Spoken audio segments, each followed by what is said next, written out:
Hello, what is up? What is up, everyone? This is Gary A. Swaby, and you're now listening to the Powercast. And today we are going to be recapping Power Book 3, Raising Kanan, Season 5, Episode 7. And the title of the episode is Penultimate Means Second to Last. A very hilarious title, but that is the title. I'm joined today by Miss Dana Abercrombie. How are you doing, Dana? I'm ready for the funeral. I'm slowly getting ready. Today was a very sad and heavy day. I got up and just was reminded of what happened with Marvin, and just cried all over again. And I had to be like, Kanan's going to hell, and watch that clip of him dying like 20 times just so I could say, ah, ha, ha, hell you go. And everything Marvin said was true, and we'll get into that later. But yeah, I'm preparing for the repast. I don't know the difference between a repast and a funeral, but I guess I'm going to find out today. Because it's okay.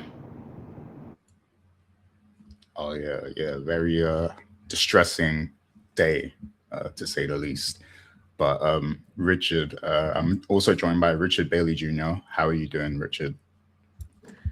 Doing good, Gary. What's up, listeners and viewers? And yeah, it is a tough day today. It's a day we all knew was coming. But this is going to be a very interesting conversation because there's a couple of things to talk about with this episode. But yeah, rest in peace to Marvin. That's the OG gangster. Yeah, so I have to say this, but Sasha Penn, I'm very disappointed in you. You have inflicted emotional trauma on millions of people today. So, but yeah, no, it was great writing though. So shout outs to Sasha Penn. But uh, what an episode, what an ending. And yeah, there's going to be lots to say in this episode. I'm sure the people are looking forward to it. I'm having a fun time watching all the reactions online. like Dana said, there's loads of people reposting Kanan's death scene from original Power. So yeah, it's hilarious. I'm sure 50 Cent, he must have muted his DMs today because yeah, this is a this is a wild one. And if you wanted Kanan to be hated, you definitely achieved that today. So yeah, but let's get right into it. I'm going first with the takeaways, so I'm gonna jump right into it because I do want to hear what you two have to say as well. So yeah, so I have to start with it, right? So Kanan and Marvin, man, that scene, um, the beating, it came full circle. I guess we knew that there was going to be some get back just because, in the narration, Kanan said, you get even, you remember it, you heal up and then you get even or whatever. So we saw him get even, and it definitely hurt, like, because throughout the episode you could kind of feel something was going to happen just based on what was happening in the episode. Marvin making all these contingency plans, and just the things he was saying to Raquel. He was having he had that big emotional speech. So you kind of felt like they tried to throw us off with the investigation and make it seem like maybe he's going to get locked up because Amber, she got scared and she actually admitted that it was Marvin who did it. So I think they were trying to throw us off with that story and make us feel like Marvin's actually going to get caught. But yeah, just the way the episode was panning out, you kind of felt something bad and uneasy coming. He got away from the Breeze shootout because he did have a shootout with Breeze, and that was it was going bad for Marvin's side, and luckily he managed to get out of there at the last minute. So he survived that, and then just how emotional his scenes were with Jukebox. You see her caring about him and worrying about him and stuff throughout the whole episode. So you felt like something was coming. And then once I saw that briefcase and he put the letter in there and the money and all that stuff, I was like, okay, yeah, it's not looking good right now. And then he went to the church.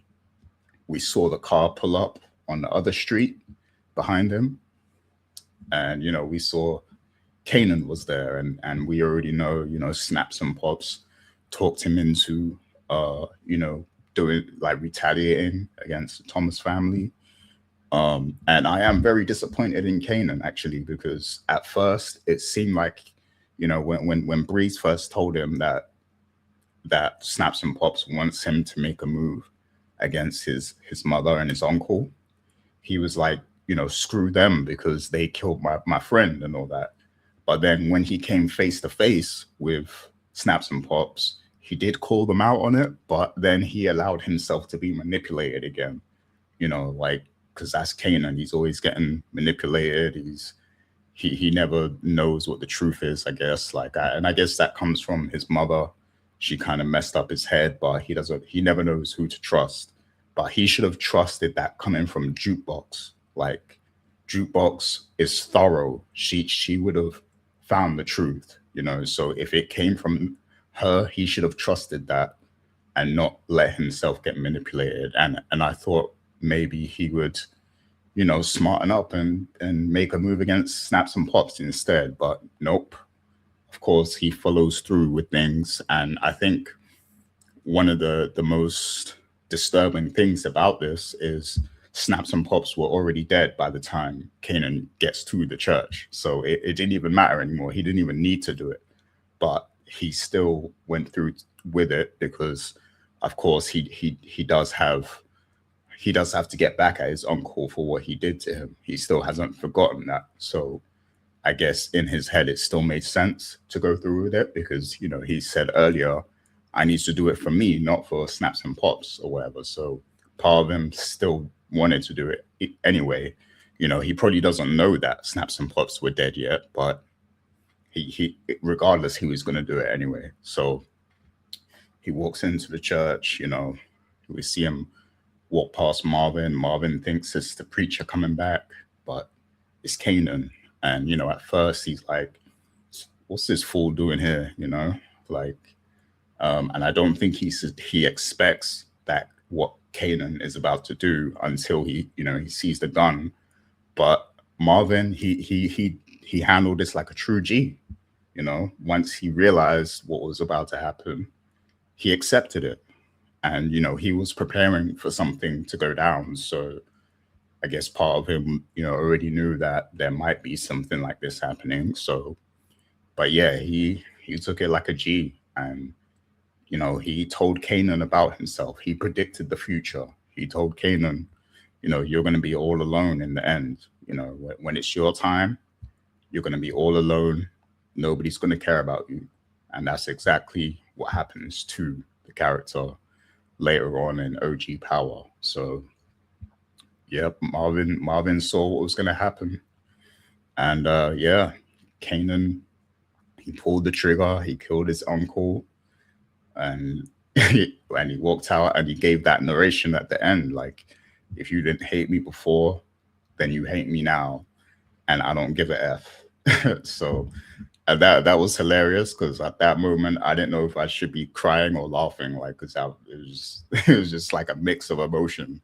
But yeah, wow, these are all things we suspected might happen, but just to see it actually happen and the way it happened was like, yeah. Shouts to Sasha Penn. That was it was definitely a moment. I'll say that. And I have to say, hands down, Marvin is one of the top power characters in the universe. Period. Him and Raquel, they're up there with Ghost and Tommy for me personally. They are both amazing characters. This is one of the best power shows as well, Raising Kanan. And not because of Kanan, but yeah, that was crazy. And Marvin is no more.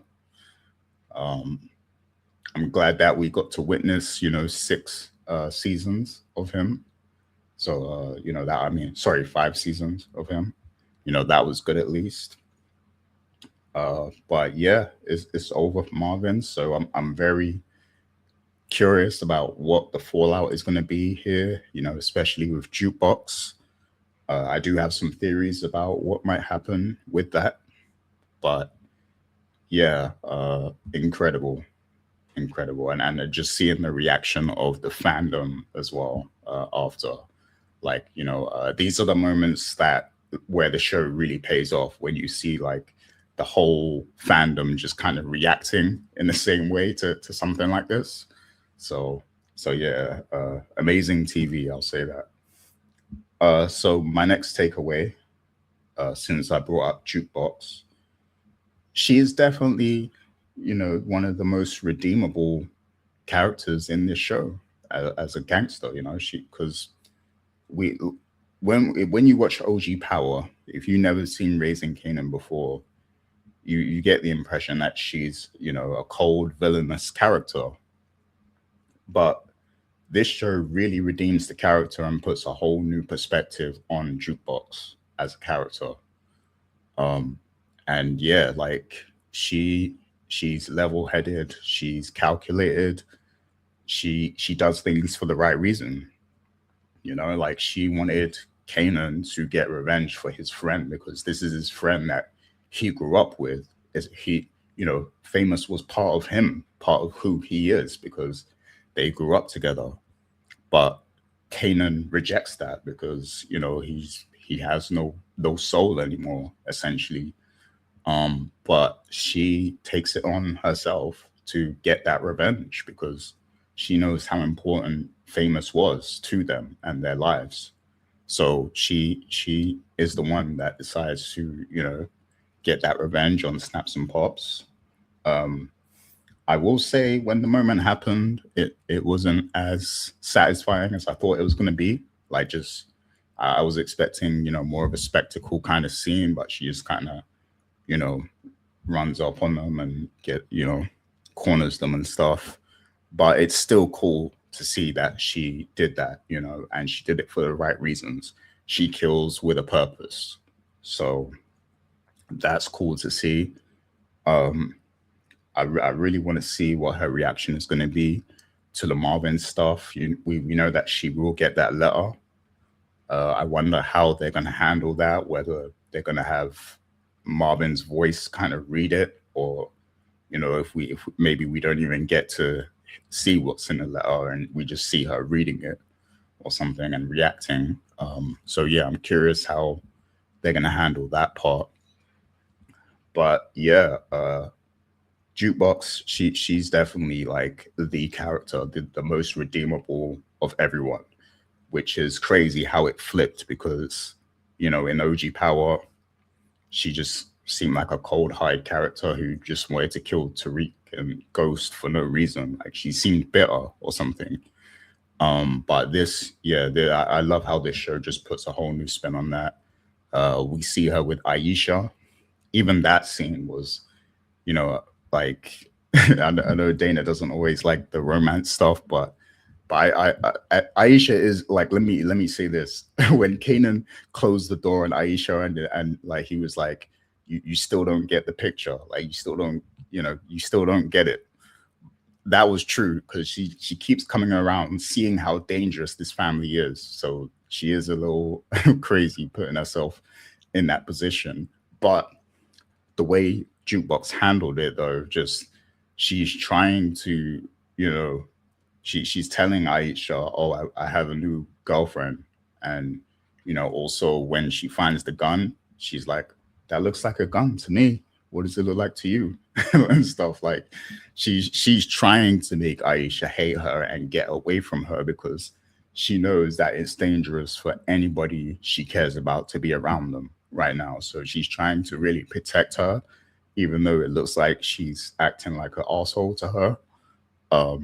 So that all of that just shows her character. Like she cares for Aisha, but she knows she has to get her away from her just because she knows how crazy the family is. So yeah, like Jukebox is an amazing character. Definitely one of the most layered characters. Her and Raquel, I think, are some of the most layered characters. in this series. So I really want to see what's next for her and how this story ends for her in episode 8. And my last takeaway is checkmate for Raquel. Sadly, it's checkmate. You know, it's over. She was very desperate in this episode. Like, she knows that like she's cut off on all ends. You know, her fees isn't messing with her. Flossie came to see her face to face to tell her that she's no longer doing business with her. Pino, you know, everyone's backed away. She has no power left whatsoever. And now she just lost Marvin too. So yeah, it's over. Like, and it's sad to see her look so desperate because she went to Tremont and you know he just basically laughed at her like, "I'm gonna piss on your grave." You know, he knows it's over because everyone backed away from her. So you know she had to go there and get that disrespect from him.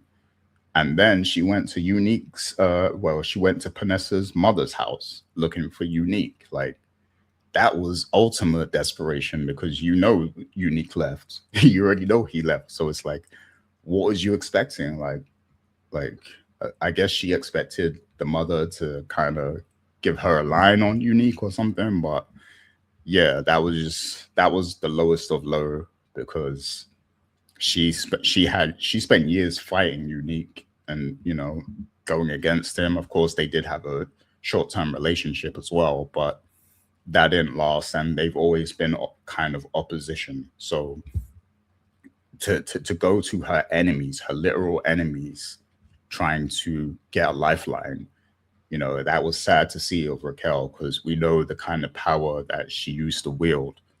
And it's gonna get worse. Now in the trailer, we do see her shooting. You know, she does get some action in the finale. It looks like, and I hope and pray that she kills Stefano because this guy needs to die. Like, he's been needing to die. Like, so I hope that she kills Stefano on her way out. You know, and settles that score. I don't know if she's gonna end up dead or if you know the investigation is closing in on her too. One of the theories that's out there is she still has a lifeline because I think she had a, I can't remember it exactly, but that she was offered in a previous season, if she gives up everyone, she could walk free. So she has that lifeline to kind of pursue, I guess, but I don't think she's gonna go that route. Um, I don't think that's gonna happen, but it is something that could be explored, maybe, because you know I really want to know who this mystery buyer is, this international mystery buyer, because whoever that is, it seems like they've set her up somehow. So I wonder if that's somebody that we know of already, or you know, because whatever's going on there, it seems like she was set up um, to take the fall in whatever's going on. So I want to know what that story is about, and I guess we'll get the answer next week. But yeah, it's not looking good for Raquel. I don't know if she's gonna end up dead or um if she's gonna you know end up in jail or just end up leaving town. But she does have some loose ends that she needs to tie up. So we're gonna have to see how that happens. But it was sad to see the fall of Raquel beginning in this episode. Um, but yeah, we'll see what happens. I'm really looking forward to the finale to see how they end this because you know Sasha Penn told Dana all loose ends are wrapped up. So I can't wait. You know, I can't wait. We got one more episode. I really hope that, like, I want episode 8 to be an extended episode. Like, I want it to be longer, just so we can get more, you know, more out of this story. But we'll have to see what happens. Um, but for now, those are my takeaways, and I'm going to pass it over to Miss Dana Abercrombie. So, Dana, when you're ready. I'm just saying. Just saying.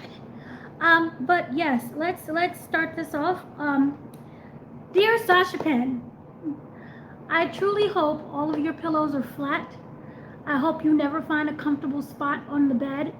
I hope there's a spot on your back that always itches and you can never reach. I hope you step on a Lego. I'm I'm beyond, like, we knew that it was coming. We predicted this for a while. We didn't exactly know who, where, what, how, when, but the way how it was done, the way that a church, one of the most sacred places to some people, and you had a mortification. That was a beating, not even like a physical, obviously not a physical beating, but that was just so violent. And yeah, you could say violent just in the way that how Kanan was beat down. Oh, it was just so cruel. And the fact that Marvin knew for a while, and that's the thing is about this show. Just don't get depressed, because the moment you get depressed is when you're gonna die.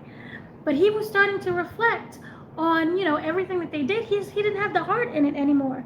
And this was a moment where I was like, okay, when I saw the suitcase and I saw the letter and I saw the money, he's gonna just go. He's gonna pull a Unique. And that's really what I wanted for him. But no, it was in. I want to know the contents of the letter. I want to know the contents of the money. Also, I'm wondering if Jukebox is going to take that and leave. Because remember, there is an 8-year gap between this power and Legacy. Not Legacy, sorry, Origins. And so, is she going to be away for those years and then come back later? Because remember, she does know who Ghost and Kanan is. Remember, she can't stand them. And she does know who Sean is. She didn't flinch. She was like explaining everything as to why Kanan killed him. So, we know that exists. So, I'm just kind of wondering if that's when she goes off and like just tries to regroup and recuperate everything. It was just a lot. But it was so good. It was so stinking good. And as you said previously, it was everything that came to fruition when it happened. He said, and he went to the pastor, and the pastor's like, okay, I love the fact that he threatened the pastor. God, Marvin's gonna always be Marvin. He's like, if anything go missing, I'm gonna happen to you. But he said, Kanan did say that, it's bigger than that. And this was also about ego and him staying, separating himself from the family. But it's very ironic. He can separate himself from the family, but he can't do that with his mother, and his mother still can't do that with him. They're just attached to each other. It reminds me of the movie Together. That codependency, even though I can't stand you either, but they still need each other. Ugh. Anyway, so he said, this is what Marvin said. He says, this is going to stay with you for a while. You're going to see me in your nightmares. Then Kanan's like, I'll be all right. He says, you won't. Not at first. You're going to get there. But that's only because you're going to be so dead inside by then. You ain't going to feel nothing no more. Then he says, you don't really care. You don't care nothing about yourself. That's why you're going to die alone. Ain't nobody going to miss you, because you're going to have nobody left. And that was reminding me of that exact moment of, yes, when Kanan died and he was on the steering wheel and Tariq is just like, ugh. But also when they went to go claim the body. Remember when Tariq was watching the news after the events happened, and he was like, oh, Kanan Stark is dead. Then he said he has no, what do you call that? I forgot the word. When you die and then you have like, he had no next of kin. So either nobody, meaning Raquel, claims the body, or Raquel is dead. But that's to show you, he is so raggedy that everything Kanan touches dies. And you kind of think about how much better life would have been for Tommy, Tariq, and Ghost, and Raina, if Kanan never got into this. And you could say, oh, well, Raina died because, the whole situation with Tariq. It was just this whole big circle of just, I can't, and then the son, and the son didn't match up to what he wanted. So then he went and looked at Tariq, and Tariq was actually, felt like that was his son because he had that callousness, that wanting to get in the game, that kind of evilness as well. But he didn't go fully there. Tariq recognized, like, hey, I can be bad, but I'm not fully that bad. And that's when he went and turned in Kanan. Remember when they set him up with the drugs and everything? But, he died alone. Tariq chose his family over Kanan. The complete opposite of what Kanan did. And if Tariq was smart, he would have kept Sean still alive and would have had the smart side of this gang lifestyle. That whole, how do we invest in the money and become even bigger and stock portfolios and all of that other side. But he didn't, because he only has one stinking way of thinking, because everything is just about him. But his mama made him that way. And I just want to say, and I think I said it before, where I was like, oh, she should live. There's a part of me that really, really wants her to die, but I'm going to stick behind that. I want her to live. I want her to suffer with her pain. And on top of that, I hope Kanan never visits her. I hope nobody visits her in prison. Now, I'm starting to wonder, should she die in prison or should she be killed in prison? I don't know. But whatever it is, if she does live and goes to prison, I don't want her to have that hierarchy. Because remember, like in The Wire, it showed that, hey, the guy who was high on the streets, he went to prison and he became high in prison. Not high, but like high in the hierarchy of the game. I do not want that for her. I want her to be low-level servant,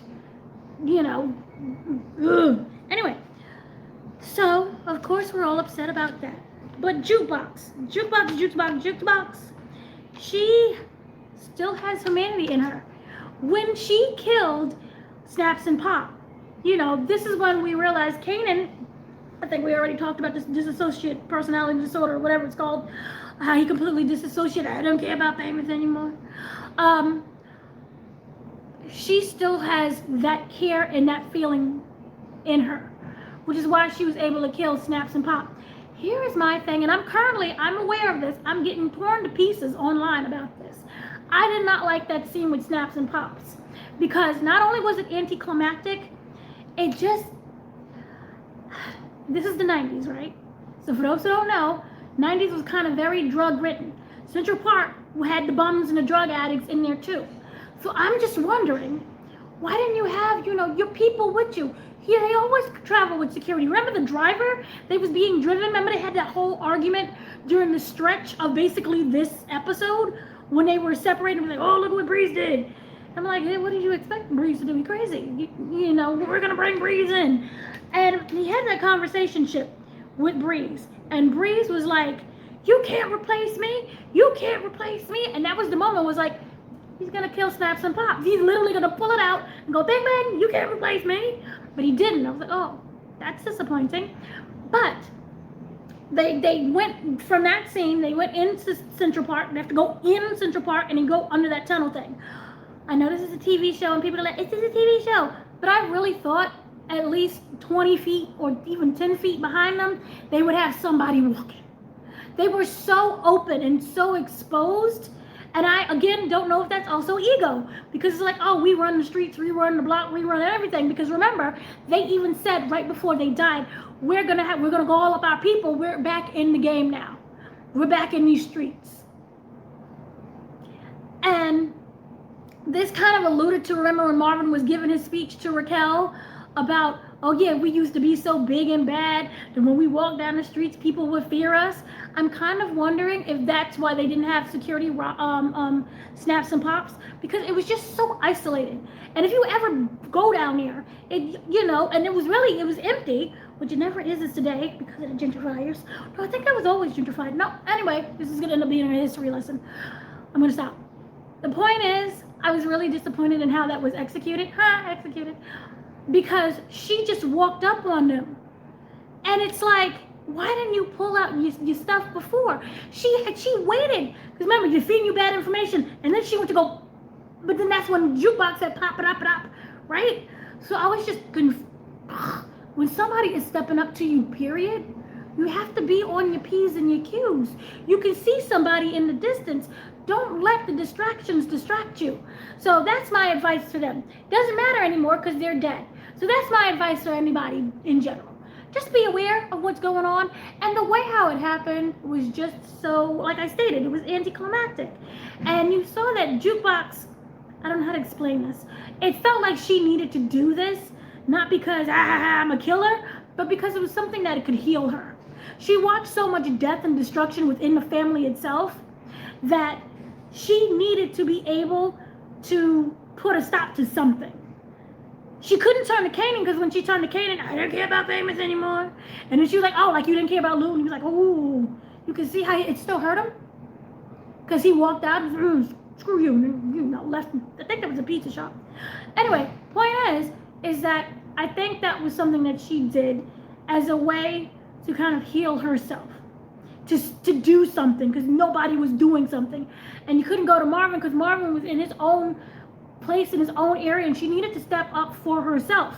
And I also love what they did, as you guys both explained, with the Jukebox character, because we know that she ends up becoming a detective when she's older, but not just any detective. She's like one of the most decorated detectives in the detectiveness, and she's still running her shady stuff on the side. So you see, compartmentalized people. That is how she's able to be successful. She knows how to compartmentalize.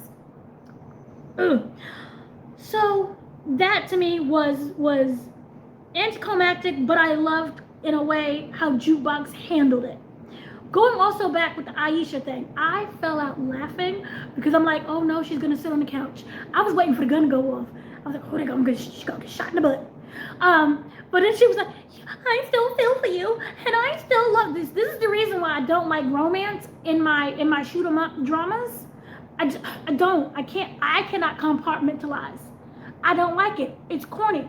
Between Jarita, I can't stand you anymore. And he was like, well, screw you. And he was like, because she was so annoying with it. She was like, and this is how it made me feel. Or maybe I'm only with you because I don't know what love it really is. Or maybe I'm like that. Like, it's just such a woman thing. Like, don't do that. And if you're going to do that, don't do it in front of a man. That's why I was like, I ain't got time for this. Because I was like, I ain't got time for this either. Girl, what did do? Cry into your pillow. Write in your diary. Don't come to a man. I don't know what to do. So, yeah. So that what aggravated me, and what aggravated me with Aisha. I did not understand the point of Aisha unless it was for that conversation with Kanan was like, well, then that means that Jukebox is gonna kill me. Because now I'm wondering for next episode, is Kanan going to try to kill Jukebox? Remember the scar? Remember he gets a scar on his face? So where does the scar come from?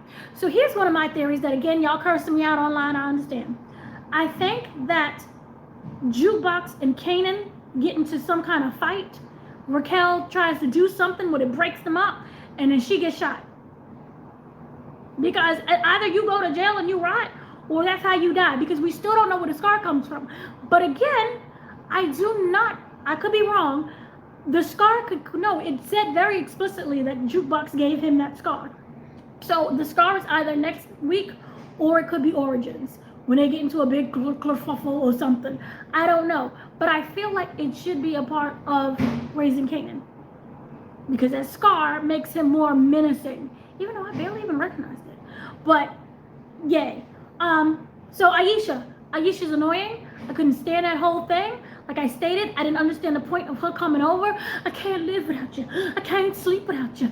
Oh, my school, I can't eat. My eating disorder came back. And I'm sitting here and I'm like, what do we want her to do? She don't want you. That's the problem with these people. When a man or a woman or a cat, a dog, whatever say, they don't want you no more, you pick yourself up with your dignity intact. You go home, then you go cry. You don't believe that people see that. I can't eat and sleep and breathe without you.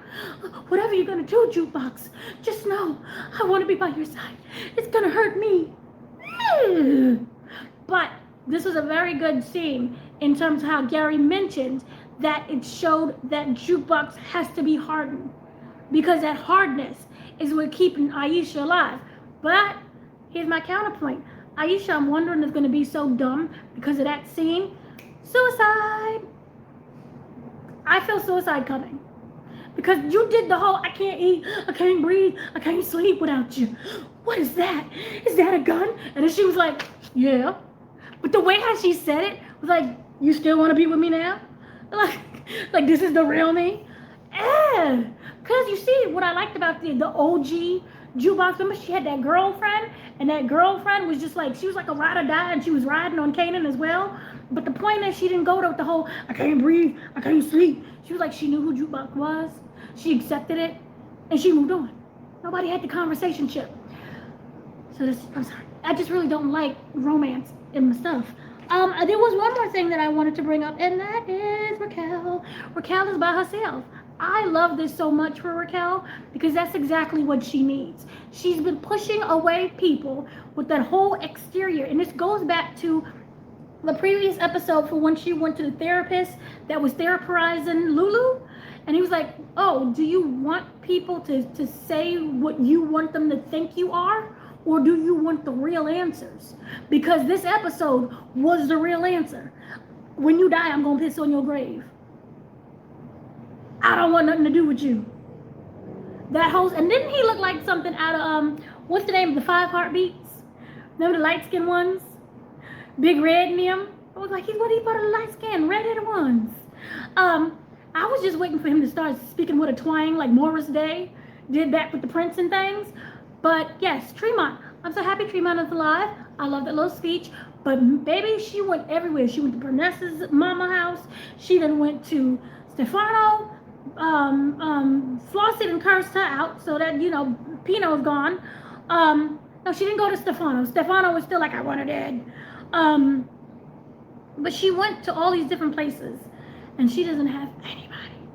And that's, you know, it's sad, but that's also to show the accumulation of the ruthlessness that she is.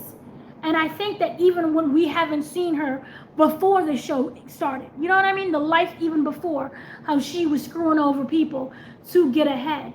And it's all to show you, your time may not come right now at that moment, but it's going to come eventually. Like Kanan. Like Ghost. And also be aware and be careful of the people that you let into your lives, because Kanan is a cautionary tale because of his mama.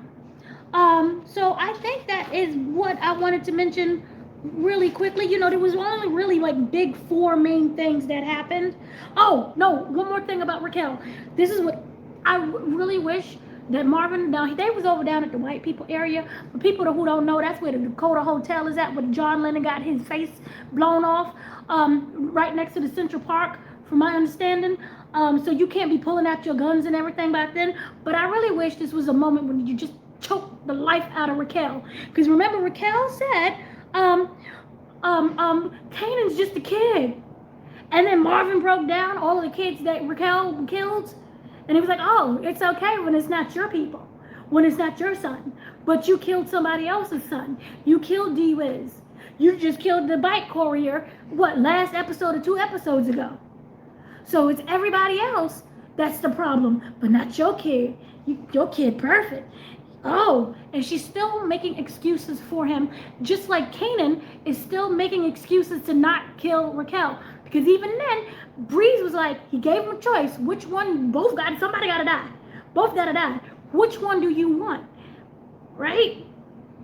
And he was like, oh, I figured it's because you, that man whooped your behind that you want your lick back. So that means somewhere off camera, he told him that it was Marvin. You want your lick back. And he was like, it's not even like that. See, he was trying to struggle with whether or not he wanted to kill him. And then he brought up the whole famous thing, and then they got to his ego. I feel that whole, well, you know, I'm doing this for me. What is the definition of you? I don't understand what the definition of you would be. I'm a cold-hearted killer because I wiped out my entire family, because I killed my uncle because he beat my behind, because he broke my ego. I forgot what I was originally saying because I go on to rants, but yes, Raquel and Kanan are basically, like I stated, the same. They're making excuses for each other. And I think that they cannot live in a world where they keep making those excuses. Somebody has to die. Now, we do know they both die eventually, but somebody's going to have to die. And my brain is still going, Raquel got to die. And I'm wondering how he will act when he's untethered from her. Because this is a whole tethering thing. This is basically Jordan Peele's Us, which is a whole nother story, and I think I just misinterpreted it wrong. But the point that I'm saying is there's a tetherization that has to be cut. And this is what happens when you don't discipline your children. So all that gentle parenting, watch Raising Kanan. That's the monster your kid is gonna raise up to be. Beat your kids, but respectfully. Don't beat them to kill them, because that's not nice. And then when they become an adult, and then when you try to kill them, they're gonna come back and kill you. But you have to discipline them. That's all I'm saying. Raising Kanan does not mean gentle parenting. Yeah, I'm done. I'm sorry. Oh yeah, excellent breakdown there. And yeah, I agree. Like Kanan and Raquel, they're like two halves, two separate halves of the beast. And it's like, I don't think they can both coexist, because if they both continue to coexist, everybody's going to be wiped out, just because everybody is at the receiving end of their bitter relationship, like everybody gets caught in the middle of it. So yeah, something has to happen to resolve that, I think, and break that tether. So yeah, that's a good way to look at it, for sure. But yeah, let's hear from Mr. Richard Bailey Jr. now. So Richard, when you're ready, hit us with your takeaways. Okay, so first and foremost, outstanding takeaways from Dana and Gary as always. I thought this was a excellent episode of Raising Kanan.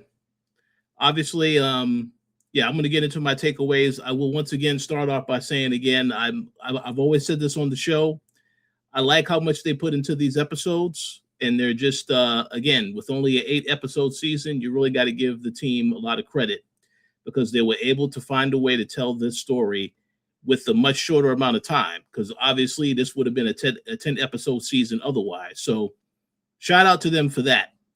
But we're going to definitely get into Marvin. But before I get to that, let's get to my first takeaway. I'm going to continue this where Dana left off. I want to talk a little bit about Raquel in this episode.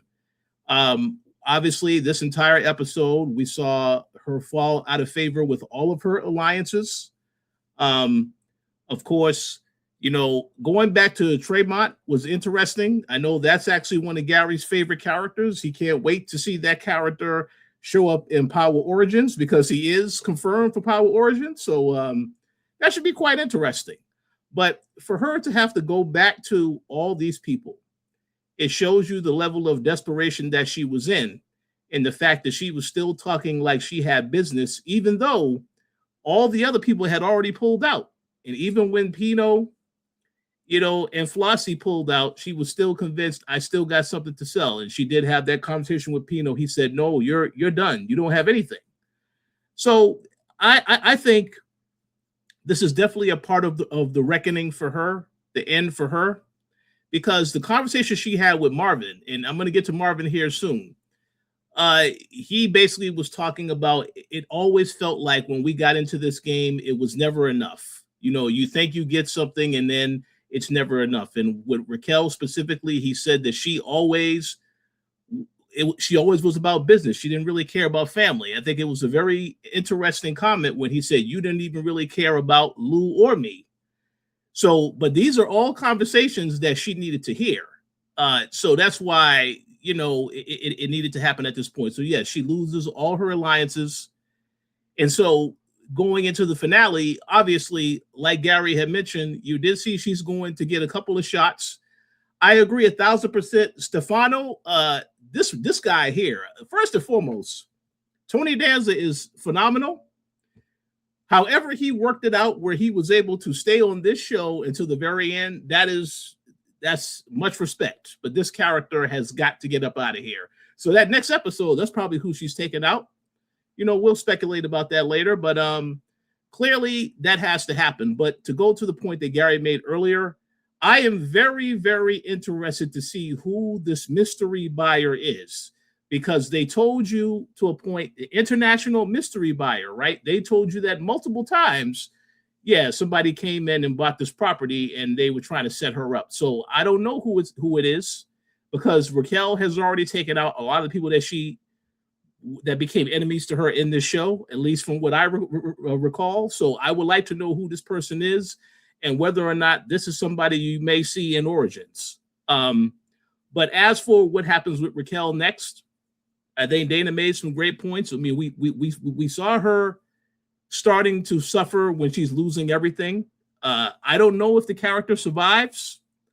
I would imagine that she may go out guns blazing, because she is just as much a gangster. As a matter of fact, Lou and Marvin would say she is really one of the OG gangsters of the family. So I would like to see how this is translated. I do think when Gary made the point on a previous show, she could go crazy and end up in a mental institution. I could see that also, but I don't know. I don't know. So we have to wait and see.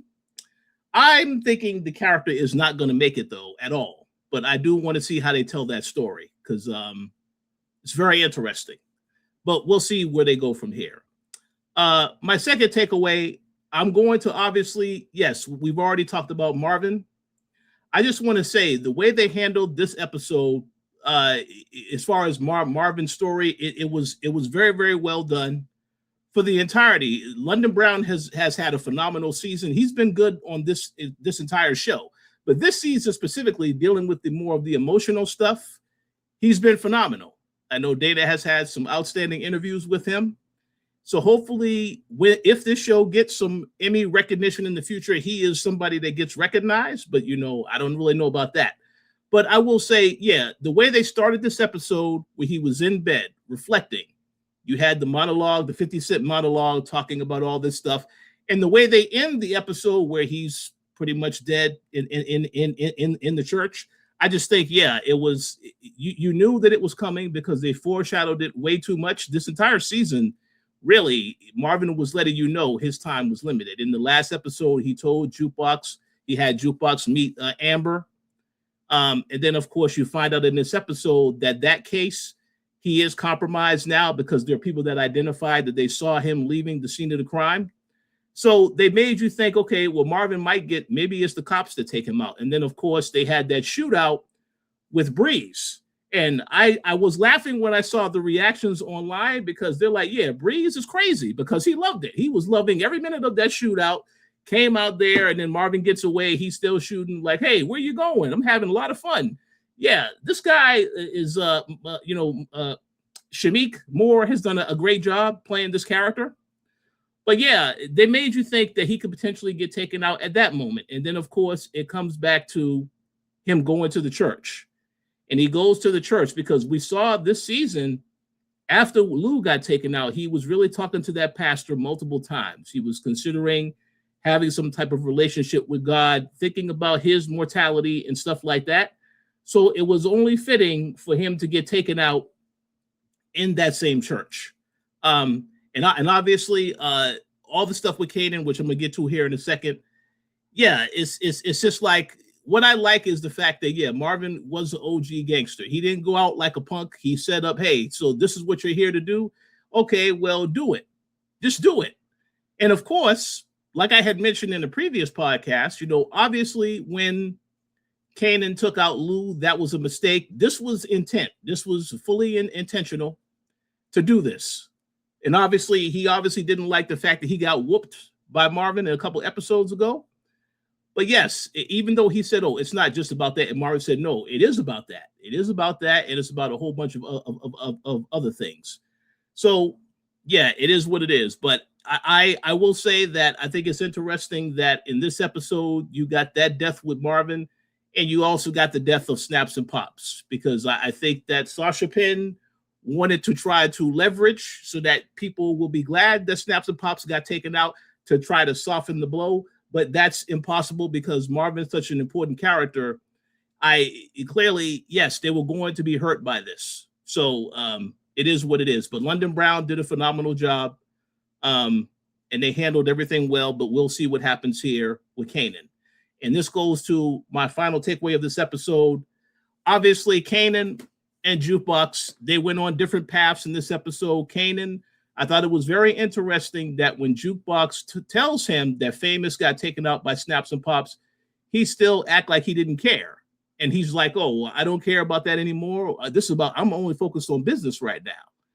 And of course, you once again, like you both said, this shows that Jukebox actually stands for making some type of difference. She was the one that avenged Sean getting taken out, which I think is interesting, because if you recall on this show, yeah, they were cool to an extent, but obviously Sean was Kanan's best friend. This is why you would think Kanan would be the one to have an even bigger bone to pick. But then that whole moment where he approaches Snaps and Pops, and then like Gary said, he allows himself to be manipulated once again to do what they want done. It's just like all this stuff happening, and it's a lot of this stuff could have been resolved. It could have came to a point before then, but Marvin, either way, Marvin was going to get taken out. But I just think with Kanan overall, yeah, he's already far gone as far as I'm concerned. I do want to see what happens in the next episode. And then the other thing with Snaps and Pops, because I am going to say one more thing about Snaps and Pops, but let me mention this really quickly. The whole thing with Breeze being, we knew at some point they were going to find out Breeze was doing other business on the side. And we knew at that point, I was surprised they would cut him loose. That conversation, I was surprised with that. They just say, oh, well, we told you, we warned you, now we're going to cut you loose. So I did think at that point he would have given Kanan the okay, or he would have said, okay, no, yeah, we're going to take them out. But again, Jukebox beat him to the punch and took them out. Now, the last thing I will mention, I know Dana said that she got some hate because of what she said about how that scene went down. I also am going to say that I also was not impressed with how that scene went down. One thing that we have said on this show multiple times, and this is a theme with Power, when it comes to security, this is an issue on these shows. I know I recall we were talking about OG Power when Ghost was going after Tommy, and that's the start of season 6, I believe, where Tommy, they made it appear like Tommy was in the car. We obviously knew that Tommy was not in that car. Ghost just goes guns blazing, shooting the car. Didn't bother to see who was in the car, nothing like that. And of course, there were the people, Jason's guys, they knew this was happening, but there was nobody out there. Jason just sent his guy out there to get taken out. So yes, the security in this show, it is pretty comical. But yeah, we knew that Snaps and Pops were going to get taken out. But the other point that I will mention is that they haven't really been on the show that much this season. So I didn't really feel as though, I mean, obviously they were there at the beginning, but then they were gone for at least 3 or 4 episodes. That's why I was like, and then when you hear about the fact that, yeah, now that Jukebox finds out the truth, well, you knew they were going to be in this episode. You knew they were going to, the next time they showed up, that was going to be their last episode. So that kind of was a little underwhelming. I mean, I'm glad they got taken out, obviously, but very, very interesting, I will say. But now I will say the last thing I will mention is that, yeah, it is going to be interesting to see where the story goes from here, because I'm pretty sure that Jukebox is going, because this entire season, they showed you how much of a thinker that she is, that she was able to keep questioning what happened to Famous. She must know Kanan has something to do with her father getting taken out. We didn't see that reaction yet. I'm going to assume that she is going to make that reaction, that comparison. I don't know, unless she doesn't find out that it was him. And that will explain why Kanan is afraid of her. But we definitely need to see in the next episode the reaction to her finding out, the reaction to Raquel finding out, and then what happens when Kanan and Breeze find out that Snaps and Pops are no longer a part of this stuff. So there's a lot to look forward to in the finale. But yeah, this is a great episode. It was a heartbreaking episode for Marvin fans. But once again, London Brown did a fantastic job. So definitely give this guy his roses, because he deserves all of them. But we'll see where they go from here. But go ahead, Dana. Yeah, I just wanted to quickly say on something to piggyback that. When you was talking about, I forgot what you, oh my God, I literally just forgot what you was talking about. When you said, I forgot! Jukebox and Kanan? Yes! Okay, Yeah. So this is another reason why they beat my behind online as well. I think, because remember, in OG Power, they have like a fear towards Jukebox. It's like a respect, but also a complete fear of her. And I'm starting to wonder if that is the case because Jukebox never finds out that Kanan killed her daddy. And he's always waiting for that other shoe to drop. Because if you go with Marvin's speech, you're going to see me in my nightmares. It may not happen right now. But when it does, you're going to see me haunting you in your nightmares. And so I'm wondering, could that also be one of the reasons why he is afraid of her and what she could do? And that it's more than how heartless that she is. And it's way more than protecting Tariq, but also trying to protect himself. Because it's not just him, it's Ghost who's also afraid. Because remember, she don't like Ghost, but she could kill also in association because of. And one more other thing that I wanted to say really quickly was there was a lot of life lessons that I already told you about the show. Beat your kids. Don't do that whole pick me. It was a pick me behavior. Pick me, choose me, love me. People watch Grey's Anatomy, you know what I'm talking about. But also, don't do favors for people. Don't be nice. Let me explain. Remember when Spider-Man, Peter Parker, held the door open and those guys came in and that's how Uncle Ben died? Remember they shot him in the car? All because he held the door open, right? Now you're gonna be like, well, what, that was just, they was being nice. Jukebox stopped Marvin from killing Kanan. Now they're both dead. The people you help are gonna be the ones that kill you. Don't do it. Be hard. Open your own door. Let somebody die on the street. See somebody get beat. Oh, that's terrible. Let me walk the other way. That is terrible advice, I know. But sometimes, think about it. Think. How many people have died trying to intervene in real life? That's very true. But you ain't gonna been done dead.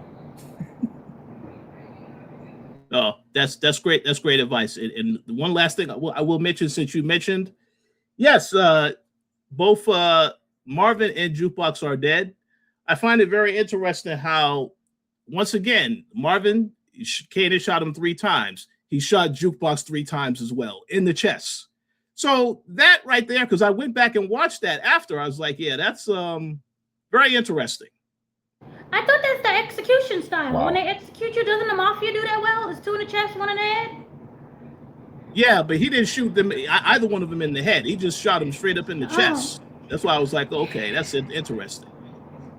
See, he got the weight off his chest. Marvin's free.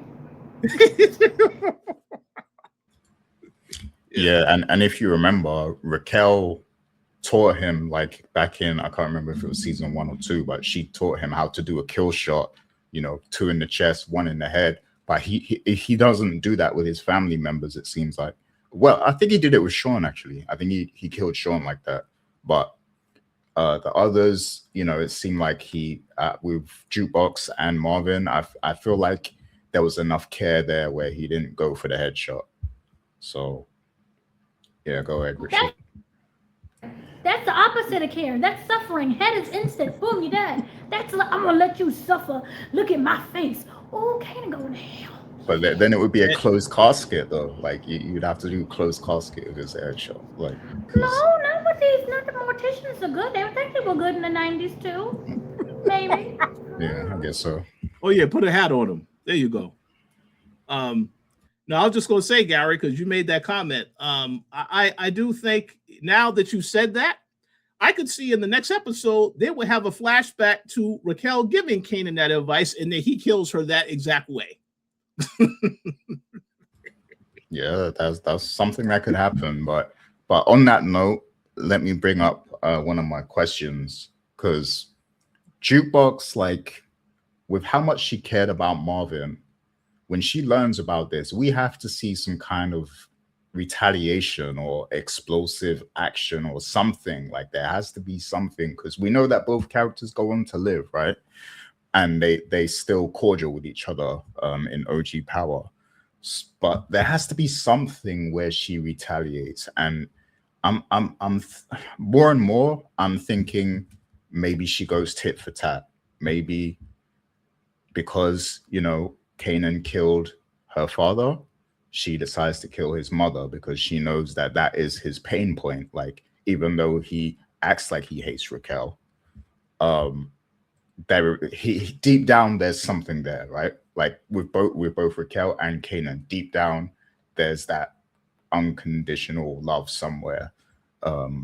Because they're it's like their whole motivation is revolved around that bond, that tether that Dana spoke about. So do you think that that might be her course of action in the next episode? Because we did get a Jukebox and Raquel scene in this episode, and we haven't really seen them that much. There was the scene at the bar where they crossed paths, and Raquel was like, "Oh, so you're working for me now?" And she was like, "I'm working with my dad." We got that scene, and then in this episode, Jukebox shows up and she tells her, "I know you didn't kill Fame," but Jukebox is cold. She's cold with reason, but she is a cold-hearted character, and that, like, when she learns that Marvin's dead, that is going to hit her heavy. So I just don't see there being no retaliation like for that. Like, she doesn't kill Kanan, but something has to happen. Because it's just that's wild to me that Kanan would do that. So when he could kill Snaps and Pops because she told him that they killed Famous. So in her mind, she's probably thinking if he kills anyone, he should kill them. But he ends up killing Marvin. So there has to be some kind of retaliation. She has to feel some type of way about what Kanan did. So what do you think about that? What would you think her course of action is going to be in the next episode? And I'm going to go to you first, Richard. I think Dana has something to do. So. Oh yeah. Well, that's an interesting question, Gary. There definitely has to be some type of confrontation because they spent a lot of time this season showing you how much Jukebox was adamant to find out who took out Famous. She didn't believe the story. And then I think obviously she was pushed even more so to find this out after what happened with Lou. So what I think is that could she go tit for tat and go after Raquel? That's a great question. I have no idea because, like you said, they had the scene at the end of the episode where she shows up and she's talking back and forth with her, telling her, she knew that he didn't take out Famous.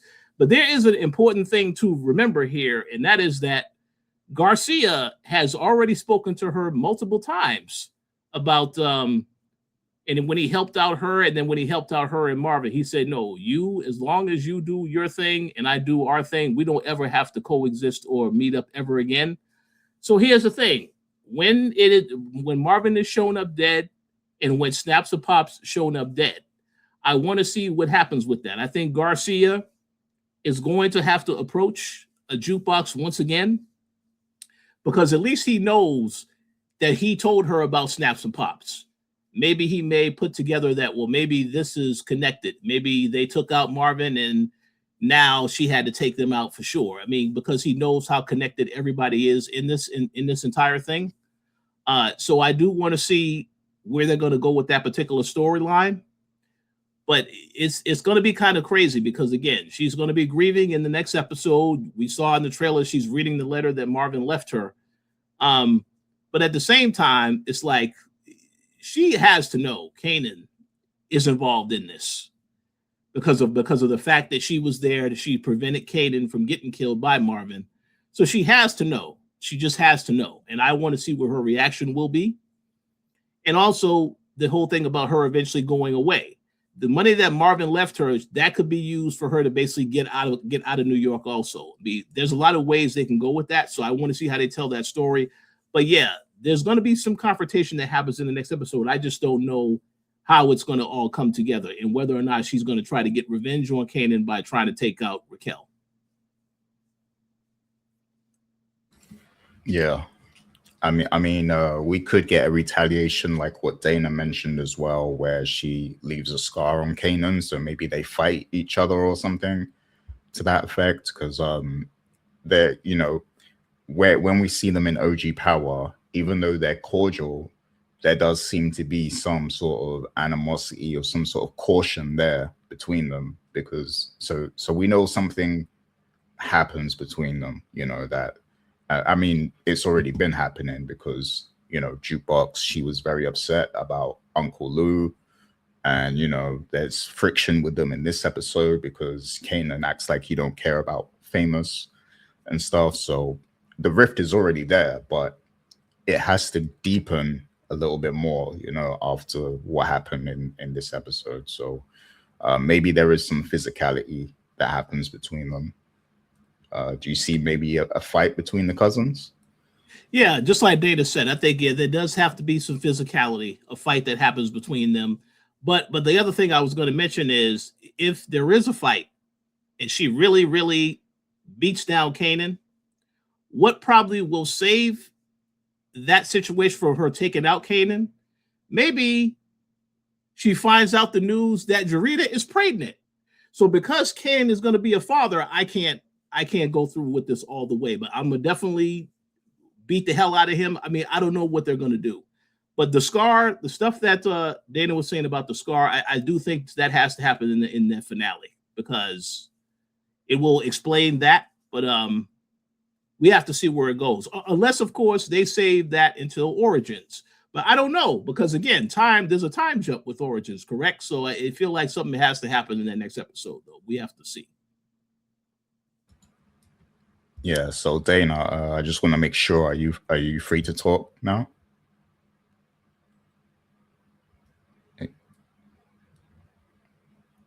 Oh, technical difficulties, I think.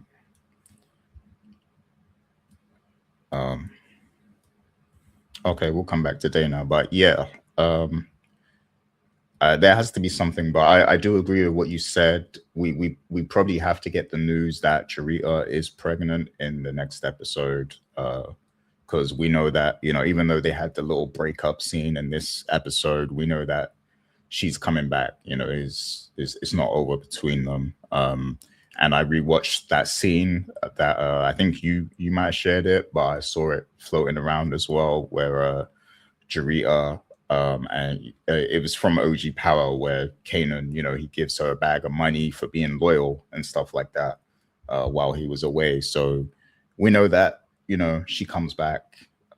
So that probably has to happen in the next episode. I think that stuff needs to all be wrapped up before Origins, especially with the time jump, because Sean's already going to be born, I think, in Origins. So yeah, I think what you said is correct in that maybe she gives Kanan a pass because she knows that he's going to be a father. So that's a good theory. But any more thoughts about? Oh yeah, here's another one. What do you think Breeze will do?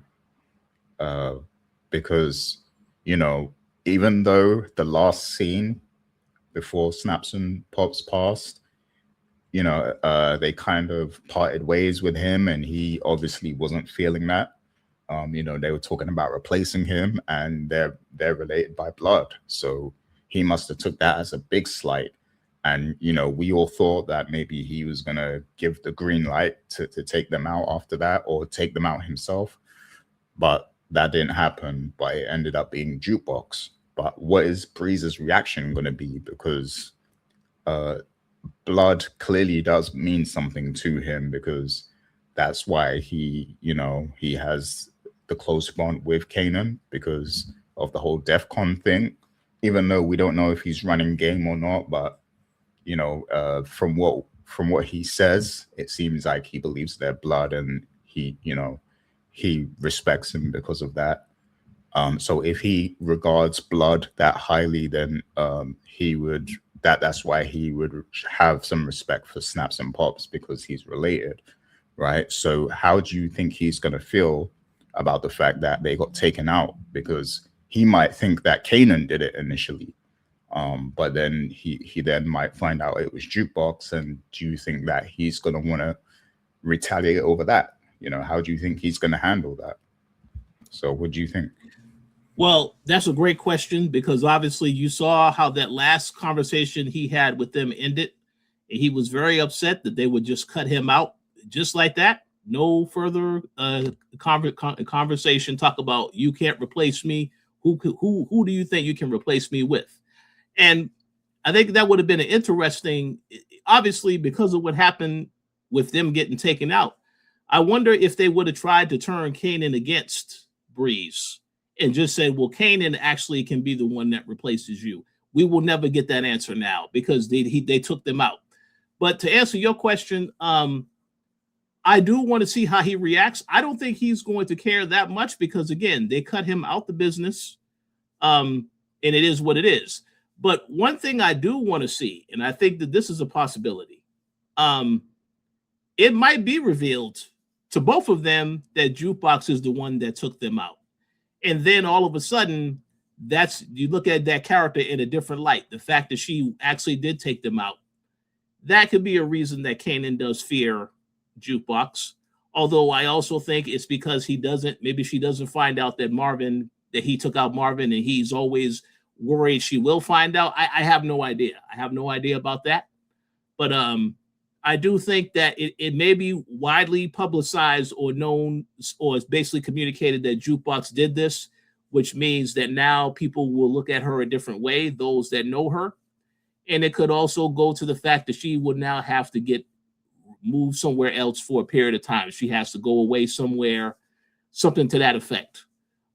Maybe she does get arrested. Maybe she does some rehabilitation when she is arrested, and then that's when she comes out, and then she decides to get into the game and also become a cop. I don't know how they're going to tell any of that stuff, but I definitely do want to see where Breeze's reaction will be, because again, now obviously Kanan is going to let him know in the next episode, yeah, I took out Marvin.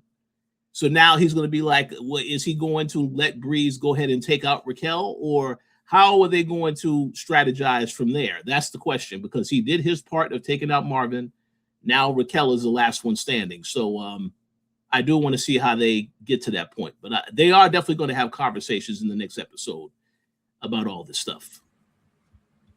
Oh, yeah, definitely. I really want to see how that conversation goes. But, I mean, with Snaps and Pops dead, Breeze doesn't have to go through with the order to kill Raquel now, but I guess it depends how the bond between Kanan and Breeze is going to be in that next episode, how the energy is going to be between them. Now, we know that Kanan is irredeemable at this point. Like, there's no way people will like this character ever again after this episode. But there's one thing he can do that I might respect if he does this, because I think Kanan does know that it was Jukebox, because they had the whole conversation about Snaps and Pops and Famous, and then Aisha comes to him and she's telling him that Jukebox is going to do something crazy. She's got guns, and he's like, we've all got guns and all that. So I think he knows that she's going after Snaps and Pops. So when they come up dead and he finds out, I think he'll know exactly who did that. Now I will respect it if he tells Breeze it was me, to protect Jukebox, basically, like to say it was me who did it, and put it on himself, and then Breeze will probably let it slide because they're brothers, or quote unquote brothers, so if he does that, if he does something like that, I will respect that move. But the character is still irredeemable at this point, because he wipes out his whole bloodline essentially. So yeah. But what do you think about that? Do you think that might happen? I think that's a very good point. That's a very, very good point. I think he could definitely do that. I could see that taking credit for what Jukebox did. And yeah, that will be a slap in the face, because again, when he had his conversation with Jukebox, he says, oh, well, I don't care about Famous anymore. He was always running his mouth. So eventually he was going to get taken out. That'll be very hypocritical. And that will make you hate the character even more. I think it will make people hate him even more. They already hate him because he took out Marvin. Now he's lying about taking out Snaps and Pops. Yeah, I think that would be actually, I think, very interesting if they took that route. So I could see that happening. Yeah. Yeah, I could see that point too. People hating him for taking credit for that, but if he does it with the intent to protect Jukebox, I can respect it. But if he, I don't think he would be the type to claim it just for the respect factor. I don't think he needs to do that because he's already done some cold-hearted stuff. But yeah, I just feel like he owes Jukebox something. And there is if Breeze does find out Jukebox did that, I don't know. I feel like he might feel a certain way about that. So we'll see. We'll see what happens there. But moving on. So let's talk about Raquel. You know, uh, now it was very sad to see her so desperate in this episode, like I said earlier. But she doesn't have many moves left to play, but she's still out there. And I don't know what her reaction is going to be when she finds out about Marvin. But what do you see Raquel doing in this next episode? Like, what's her next moves? Do you think? Well, one thing we know about Raquel from this entire show is that she refuses to accept accountability. A lot of the time, stuff happens, and then she just decides, let me just clean up this mess. Or in the case of, you can easily say if Marvin makes a mistake, you really heavily criticize Marvin for a mistake because you're like, well, he's trying to mess up the business. So what we did see is that when she started losing product, she wanted to instantly start a war and go after everybody. So I think that obviously in that finale, she's going after Stefano. She's going after the other guy that was selling the other products. Just finish the job to try to take out everybody. But when it gets to Kanan, she's not going to have it in her to do that. And the one thing they did mention, they allude to the fact that Kanan is having a conversation with her, talking about all this family stuff. It's too late for all that. I'm assuming that that's going to be a conversation he has with Raquel, where she tries to talk to her son. Because the thing that was important about this episode is that Marvin was talking about all the stuff that Raquel is doing, she's possibly doing to try to think that she can get back in good graces with Kanan. The fact that he would love her again and look at her as his mom. And none of that will matter now because Kanan is the streets. So the streets won. Just like my name says, the streets are winning. They won in this episode. Unfortunately, because Marvin got taken out. Snaps and pops, yes, they needed to get taken out. But I think that in the next episode, obviously, Raquel is probably going to go through a lot of stages of grief. She will have a emotional reaction the same way she did when Lou got taken out. This is obviously, I think, going to be even more of a thing because of the things that Marvin said to her towards the end. And the fact that he was the older brother who was supposed to take care of Raquel. If you recall, when Raquel, basically helped her mom in her life, her mom told her, watch over your brothers. And she failed at that miserably. So I think she's going to go through a lot of things in that finale, but ultimately she's already started this war with all these individuals. She got to take them out. Stefano, yes, he's going to get taken out, and some of the other people. But when it gets to Kanan, that's where it gets interesting because we know that she doesn't really have the heart to do that. I don't think that Kanan has the heart to do it either, even though he wanted to do it in the premiere. I don't really know where he's at right now with that because obviously, yeah, you've already taken out Marvin, right? So do you really need to take out your mom also? I just don't know. And that's what I do want to see how they get to that, to explain that in the finale.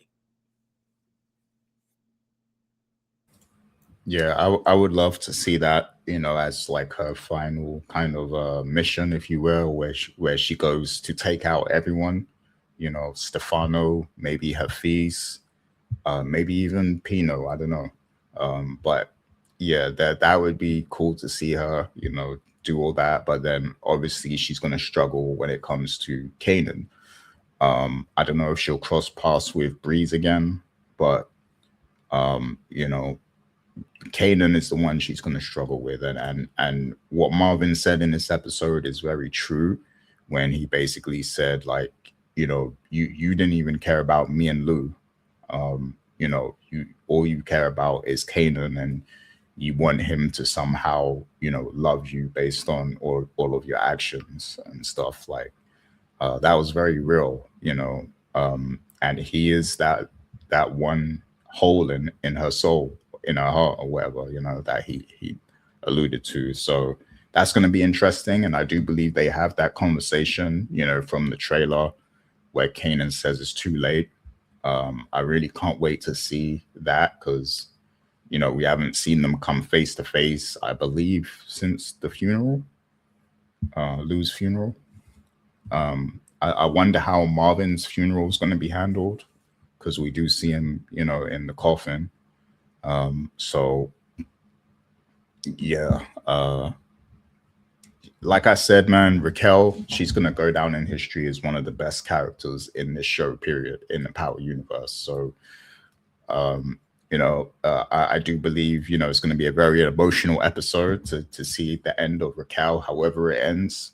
But I am going to enjoy it. I am going to enjoy watching it, because Bettina Miller, she's done an amazing job portraying the character. So can't wait to see that. But do you have any guesses on this whole mystery buyer angle and how that might come up in the next episode?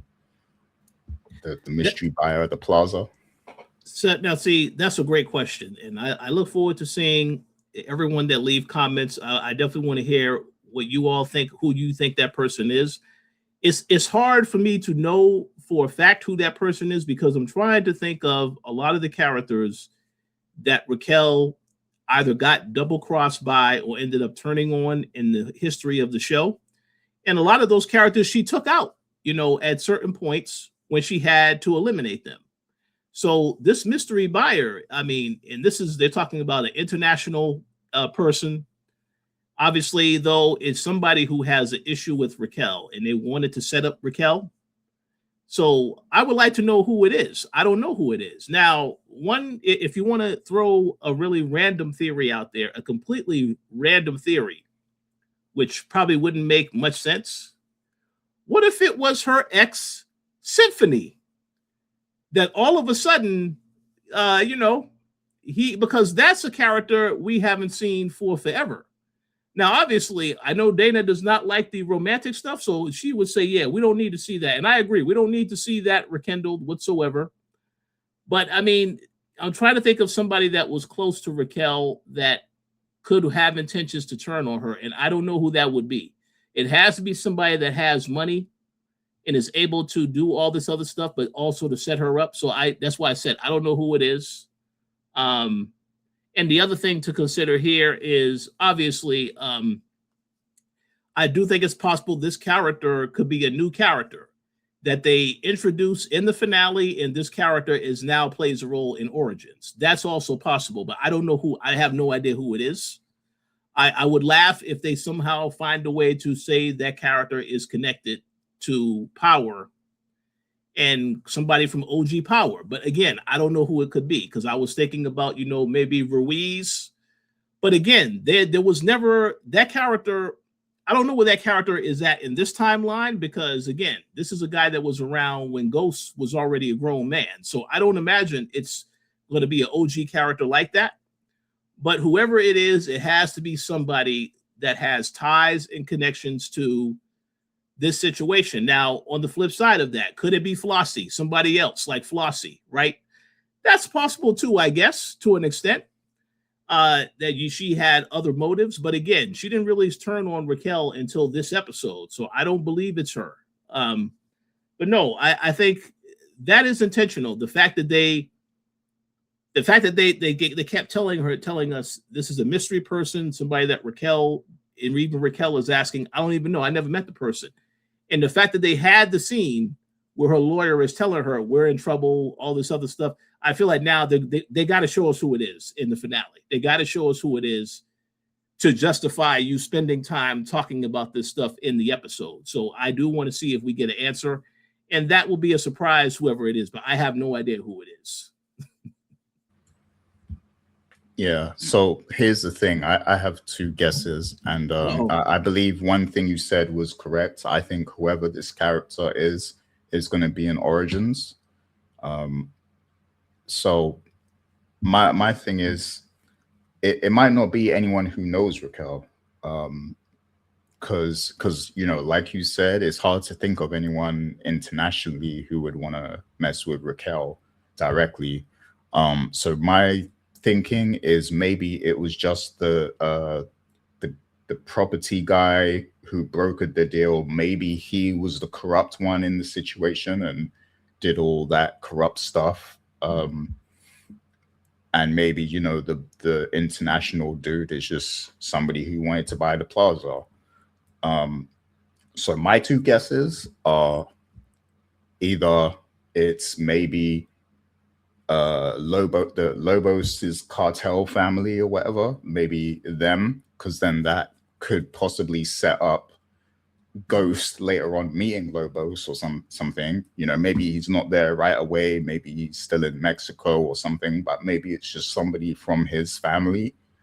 Or now my memory is a bit fuzzy, so I don't know if I'm misremembering this, but I think if I remember correctly, wasn't there a story about Ghost stealing from Angela's dad's shop or something like that?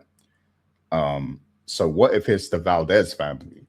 Like, what if the Valdez family buying Plaza, and Angela's dad opening up a shop, and maybe it was just the broker who did the snake stuff to Raquel. But that was just another guess that I'm throwing out there, because they say it's an international family. So I'm thinking of people who are going to play a future part of the story. Yep. So those are the two that kind of make sense, because Mexican cartel, and I forget where Angela's family's from, but yeah, I think are they Puerto Rican? I think. Yeah. So.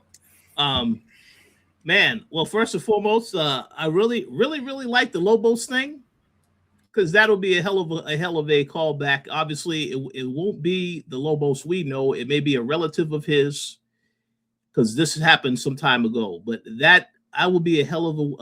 I know they didn't really get to utilize Lobos as much as they wanted to in the OG Power.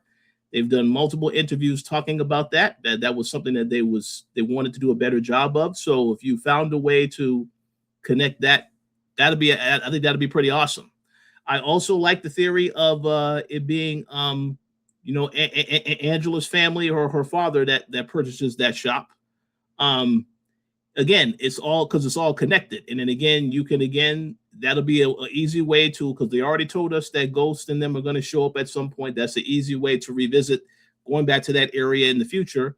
If Ghost, that happens to visit that shop and he meets Angela or whatever, and there's certain things they can do with that storyline. So I really like both of those theories.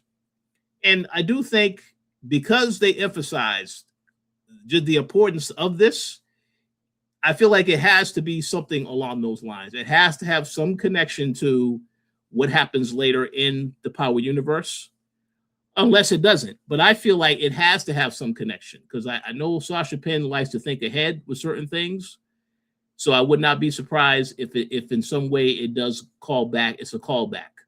But I guess we have to wait to find out. But those are some very good thoughts. I'm definitely curious to hear what the listeners think of those thoughts and who they think it could be. But those are some very good possibilities.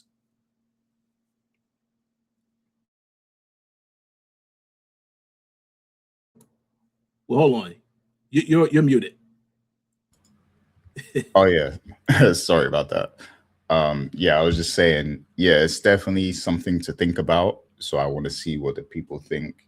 But I think it has to be brought up in the next episode, because they've been teasing this for the last few episodes. Like, they've been, mentioning this international buyer and stuff like that. So I do think we need that resolution. We need to find out who that is in this next episode, and it just makes sense if whoever it is going to play a part in origins. So I guess we'll see. It, You know? now here's a question. Well, international buyer. Yeah, we'll see. I was gonna say, this obviously isn't international. What if the person that buys it is Ghost's dad? Because doesn't Ghost's dad have a club also? He could buy the property and turn it into a club, and that's how they introduce Ghost into the show. Even though Ghost will not be of age yet, but they will introduce the fact that yeah, there's a guy. His name is St. Patrick. Last name is St. Patrick, and he has a kid. That could be another possibility. But then again, it's not international though. So again, we have to wait to see. But these are all just theories at this point. Yeah, that's another good theory because I mean we don't know where his father's from. It could be from another country or something. I don't know.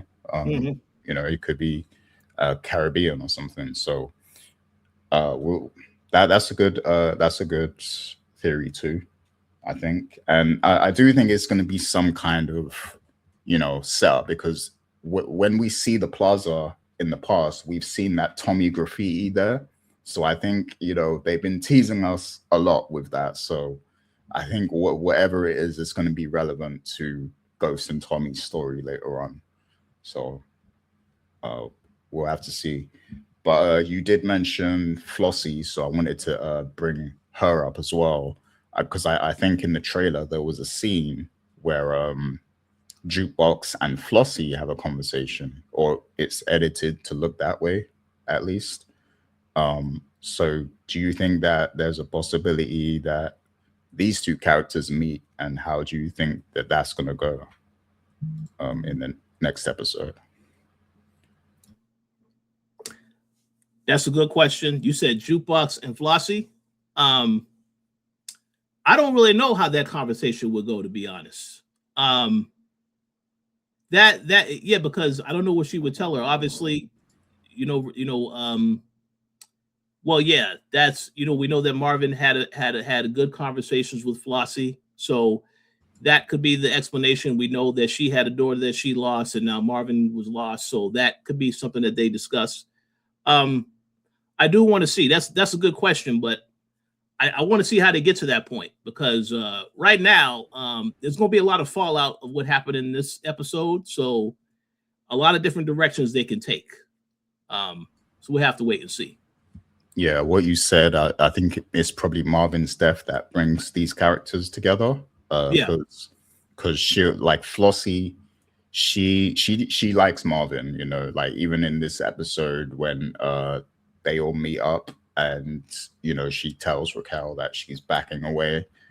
She seemed disappointed that she wouldn't get to see Marvin again, and she even asked him like, "Oh, did you know that Kanan did that, with the drugs to kill the judge and everything?"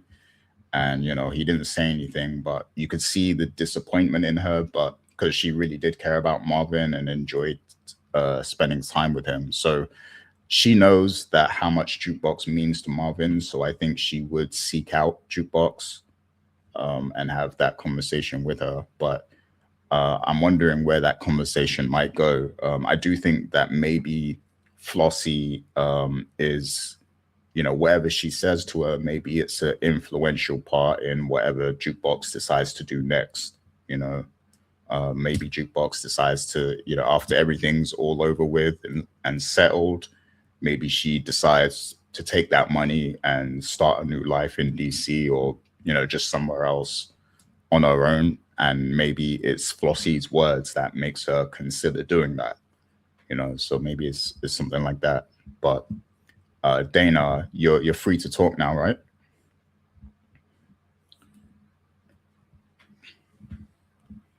You're muted still. But yeah, let me just say the question. Yes. So the question is, in the trailer, I think there was a scene where Jukebox is talking to Flossie. So, basically, Will, what do you think is going to happen with that in that scene? Well, I think she's going to be saddened by the death of Marvin. I don't think she's going to get into the. See, it's weird because when I interviewed Leslie Grossman, Leslie did say that she does get to mix it up with Raquel, but I don't know if that's a literal mixation or figuratively speaking as to like she met Raquel and they had the conversation that we previously seen. She would only be doing this, as you guys stated, on behalf of Marvin, but at the same time, it's Kanan that's the one who executed everything. Breeze is fully aware, obviously, Kanan is fully aware of who Flossie is, but that would trigger too much for not only her to get involved, but I think for her to physically get into like some kind of gun battle fight and stick on Raquel's side because of this. She said, somebody did say in the trailer, families are complicated. And then Jukebox responded, not mine. I was like, oh, okay. I think it's pretty much straightforward how she views the family. But I think it's maybe just a word of advice or, hey, I lost someone as well. And your dad did speak to me and I told him to go all in on you. And he would want you to have a better life and to do things. You could make the argument that it's the initial first 8 years as to why she goes away and then she comes back again. But at the same time, and I kind of really do feel that. And in the fact that she's already had this falling out with Kanan, not knowing, forget the fact that he killed her father, but, oh, now you care about me? Now you want to be around me? And then she was like, I just told you what happened to Famous, and you have no reaction to it. So there's nothing left here for me. My dad is already dead. I know that Raquel, I wanted to bring that up. I think I missed some of your questions from previously, but I thought it was a very important moment when Jukebox went to go see Raquel, and she says, I know you didn't kill Fame, and you saw that weight lift off Raquel because it was so much compounding, kind of just bad news and bad everything. She has absolutely no support. Marvin is like, yeah, what kind of person are you? Can't run in the street. You got this Breeze you never heard of that is basically destroying the family from the inside out, literally. So she really did need that moment. I'm more concerned about what is her relationship between her and Raquel going to be now. Is it, I'm going to be that person that you need to help you because I know you didn't kill Fame, even though you have your own problems with just basically accountability? Because if you look at it, there are two people who are on their own now. And she stated, I have nobody left in my family. That is what Raquel said. And that also included Kanan. Kanan, I really feel like, she's looking at it as he's being dead to her. So I feel that conversation that they had involving Flossie, there's no reason for Flossie to get her hands dirty. Now, here's what comes with the problem. Raquel is still not dead. And the one thing that we know about Stefano that they even showed in the trailer, I want her dead. I want her dead. Limits the whole Kendrick Drake situation. So I am wondering if Stefano is going to involve Pino. But I know that they had such a big falling out. But the higher ups, this is what I'm concerned about. And also Stefano said, I don't want to live forever. I just don't want to be the last to die. Stefano's dead. But the point I'm trying to make is I'm more interested in how or if there will be a reunion between Stefano and Pino. And of course that means Flossie will be involved as well. So that's more of what I'm concerned with. And then whose side is taking who? Because you have Stefano wanting Raquel dead. If we do involve Flossie, and I'm only going by the interview in which it was given to me, I even get to mix it up with Raquel, I'm kind of interested in what that dynamic is going to be. Is she going to be, fighting with Raquel? Or is she going to understand, like, hey, we're both mothers who has lost so much? So that's just what I don't know. I kind of feel in a way that we are, I think it's best if we see the last of Flossie, because it just doesn't matter to get involved with this crazy family. That's not even your own family, in a way. So, yeah. Were there any other questions that I missed? Yeah, so the question I was asking right before you had to leave was, do you think Duke might end up being the one to take out Raquel to kind of square things up, with Kanan? Because it's like, he took out her father, and Jukebox understands that Raquel is kind of he's her soft spot, but Raquel is also the one that kind of broke him in the first place, and you know will her part of her retaliation be to end it all by taking out Raquel, basically. Yeah, see, I really want her to live and just be miserable in prison and alone. Or even as you stated, she snaps and goes all yesteryear on everybody. I think she's living in the 1700s. That's a book for people who don't know. Anyway, I like I stated before, I think that there's going to be a fight somehow, and that's how Raquel is going to die. Do I believe it's going to be an intentional killation? I don't know. But an accidental one would just be, I just don't want anything sloppy. You know what I mean? Like how Lulu died? Like it was an accident and you see Kanan come up there and Raquel's on the other side. You're not dying alone. Because she just doesn't deserve that. She doesn't deserve her hand to be held. If she does die, I want it to be how Marvin. See, Marvin deserved that holding in a hand and we're here by your side. Raquel deserves that, I'm going to shoot you and watch you bleed out and just step over your body. It's because I'm so annoyed with Raquel. That's so mean to say, but it's just, she caused all of this mess. So if Jukebox does take out Raquel, maybe it's an accident. Only because she came to Raquel and she's like, I know you didn't kill Fame. And she gave her that reassurance. She was that one person who silently had her back. So, no. I guess accident. Because she still got to give that scar to Kanan. Yeah. Yeah, that was what me and Richard were talking about that too. And we think your theory is valid, that maybe there's a physical altercation between Jukebox and Kanan in the next episode. So that's something that could definitely happen. But if that does happen, I want it to be Jukebox consoling Raquel as she dies. I want Kanan to walk away, just like he did with Marvin, because he's just gonna stare soulless, like he's just gonna stare, but that vacant, soulless look he does, like I feel like that's what he's gonna do. He's just gonna stand there staring. And then also, it was very important that they brought back. Remember with Marvin, because everybody who dies, before you die, you gotta read somebody. And Raquel got read. She was read down. And this is what I did love, was the fact that he did say, what is it? There was a whole thing that he said. Well, basically, I forgot what it said. But basically, she said, oh, wait. Here we go. He said, it wasn't enough, so we got, okay, yeah.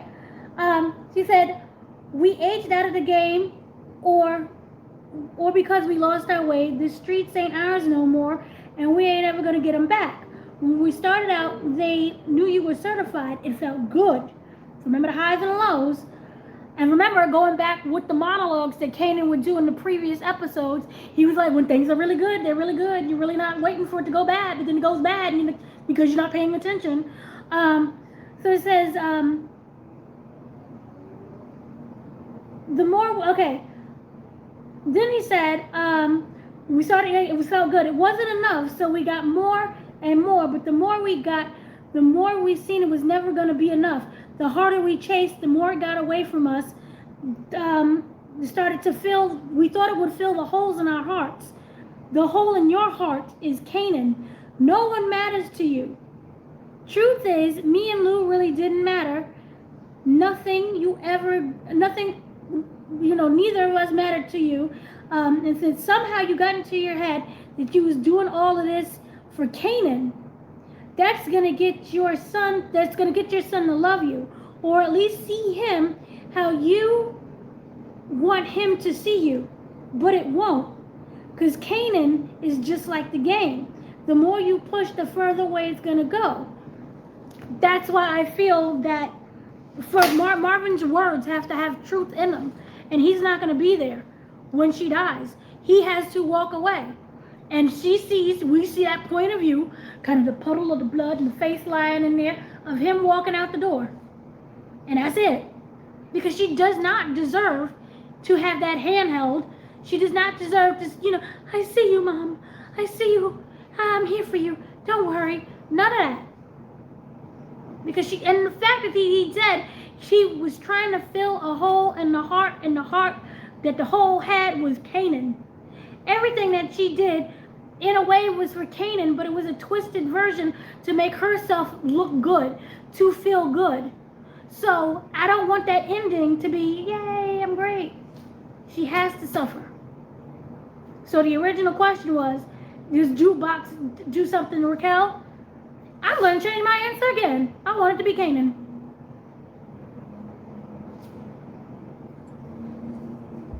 Yeah, I mean, it could very well be Kanan. That they might think that that's the fitting end for it, because this whole show was between those two. But yeah, I have to shout out that dialogue, like that that Marvin said, like the speech. That was some amazing dialogue. Like that was some great writing right there. So shouts to Sasha Penn on that.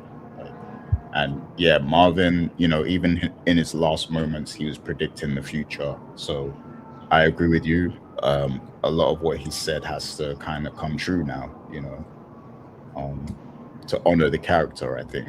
So yeah, good points. And the other question we asked while you were away is what is Raquel's next move? And Richard was basically saying like maybe her mission in the next episode is to basically take out everyone. I mean, I would love. I want that scene of her taking out Stefano. Like we've earned that, so I hope we get that. But do you see her maybe going after Hafiz and Pino even? Like, do you think she'll go after everyone? And obviously, she'll stop at Kanan because she can't. Like, she won't be able to go through with that. She won't be able to go through with the Kanan kill. Yeah, there you go. So what do you think of that? Okay. Raquel's next moves. Here's the thing. She's in essentially prison, which again, I wonder who the buyer is. I'm really like, and I think we said it before. It was like, who's this buyer buying up all the streets? What's going on? And I think he will probably. We addressed that as well. I think he will have a bigger role. I'm hoping he has an actual role in Power Origins. And maybe that ends up being a spot that Kanan takes over. I don't know. Maybe at the end of the day, it is a one big money laundering scheme. So who knows? But I do feel that. Wait, what was the question? Raquel's next moves, like. Yes. So yeah, the only thing for her left is to go guns blazing. I see this as a suicide mission. It's either prison or death. I don't see her escaping. She has that ego where she's like, I'm not gonna leave. We got business in these streets. And she is gonna be the kind of person who, if she is left alive and left alone on these streets, she will rebuild again. And as a writing standpoint and as an evolution of watching a character, what good is it at? Oh, she has the ability to just restart. I don't want to see that. Do you? Now she got other kids involved and their mess and their business. No. I really want her to, one, she has to take out everybody at this point. The only people that we know that she cannot touch is Breeze. So everybody else she can touch in this fair game, aside from Jukebox and Kanan. So I want to see her attempt, and I think she's going to be successful. I do think Stefano is going to go. He's just so heavy-handed with it. Like, if I hate you and I can't stand you and I want you dead, I'm not going to keep saying it all the time. I'm going to just be quiet. One thing that I did admire about Kanan, Kanan, he kept from the back. He looked around at things. Church, you think you're safe in the church. But he came and he snuck in. Boom, boom, everybody dead. He didn't run around and say, I'm going to kill you, Marvin. I'm going to kill you. No, he just killed him. Be a person of action. And that's not what Stefano is. He's a whiner and a complainer. So Stefano has to go. Definitely. I wonder, Let's see. I'm kind of wondering where Pino stands in all of this. Pino, I don't really see, because she did say when he kicked her out the house, she was like, basically, never bet against me. But it wasn't like, it didn't feel like it was ominous, as in like, you bet against me, I'm going to come and kill you.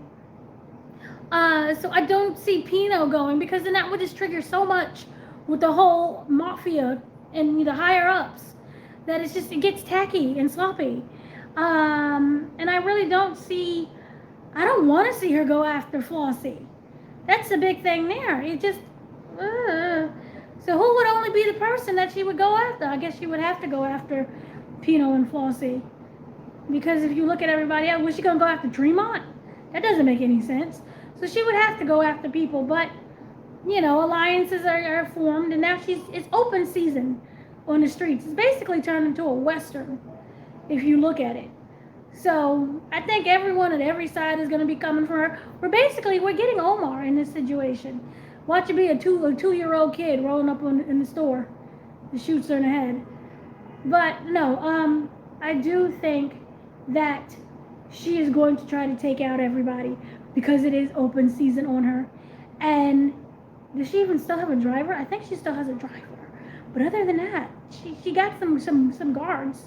Maybe she can borrow some of Marvin's people because he's dead. He's not using them. But other than that, it's open season. So she's going to be ducking and diving. But she's definitely going to meet her end, hopefully, by her son. Oh, Breeze took out all Marvin's people. He wiped them out. So. Oh, that's right. I forgot about that. When he was like, and he was like, come back. Woo! Yeah, Marvin ain't got no more people. And all the kids are dead on the corner because Raquel went after everybody kid. That's sad. Yeah. Hey, quick comment I wanted to make. Obviously, I know that those were good thoughts by Dana. There's one other thing that we do want to discuss, but Gary, I just want you to tell Dana who your ideas were on who the mystery buyer is, because those are some really good ideas. I want to get her opinion and see what she thinks. Yeah, so Dana, I want to see what you think of this, because maybe you have some different ideas. But when we got to that conversation, and Richard had a good idea as well, but my theory on the mystery buyer was, I don't think it's anyone who knows Raquel. I think that the property broker, was the slime ball in the situation who did all the the illegal stuff with the deal, the laundering and stuff. I think he was the one who did all that, right? And I think the mystery buyer, it could be two people. And because I think that, well, me and Richard think that whoever this buyer is going to be in Origins and going to be important to the future of Ghost and Tommy's story. So one theory I had is the Lobos cartel family. Like maybe it's somebody connected to Lobos's family. Not Lobo himself, but somebody in his family, and then eventually that leads to Ghost meeting Lobo somehow. Or the other theory was the Valdez family, because I don't know if I'm remembering it wrong, but I think there was mention of Ghost stealing from Angela's father's store at one point, in the original Power. Like when he was young, they were making reference to it. So maybe the Valdez family, and they open up a shop there or something, and that's how Ghost first encounters the Valdez family. And the idea Richard had was maybe it was even the St. Patrick's. Maybe it was Ghost's dad who buys the property, because I do believe he has a bar. He owned a bar or something to that effect. So it could also be that. So those were some theories we came up with. But what do you think of that? And do you have any of your own guesses? Ghost's father, when we meet him in Origins, he is an abusive alcoholic. So I don't know if that would work. Because I'm trying to think of timelines. I really don't think that it works. I like the Valdez family, but then I'm just kind of wondering if that's like too much of a connection. You know what I mean? Like, oh, it's like she's the daughter of that daughter, and then it becomes kind of weird, franchisee kind of thing. I don't know. But then again, I don't know who is the buyer, and then I'm kind of no. See, I keep going straight to original Power, and that really doesn't make any sense because I'm like, well, who's the buyer for who? You know, how did Ghostbrook get all of these clubs? But then that would go too far, and that's also too connecty. So I genuinely don't know. But that's just kind of would be my issue, is that it's too close and too connected. But I mean, I could say the Valdez family. I don't really remember the history of that. I mean, I just don't remember. I know it's not Tasha's family. So I feel that it's more of a connection to Raquel. Maybe it literally could have been a nobody that we didn't pay attention to on the show. Because I'm trying to remember, like, remember she paid off the cops. Remember they would always do, Kanan was always looking and watching her and judging her. And she paid off the cops. But I don't think it's unless one of the cops that she paid off was the buyer. But I don't even see how that would happen too. I think that it's more of a connection with Raquel's past. DEFCON is alive. Yeah, that would be a twist. That would be a twist. Or here's another one, right?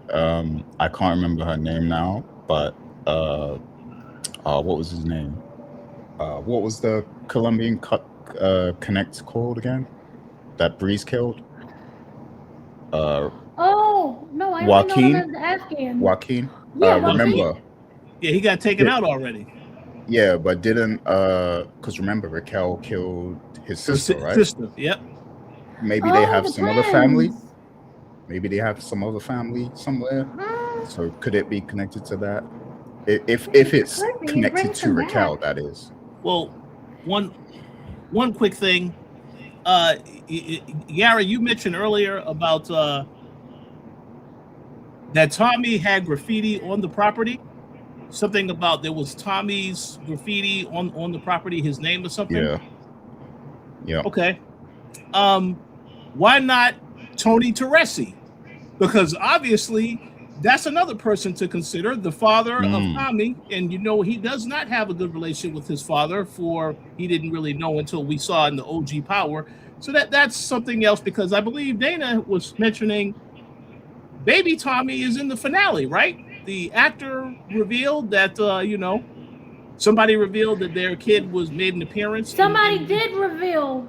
Somebody revealed that there's a kid. Because remember, he's younger.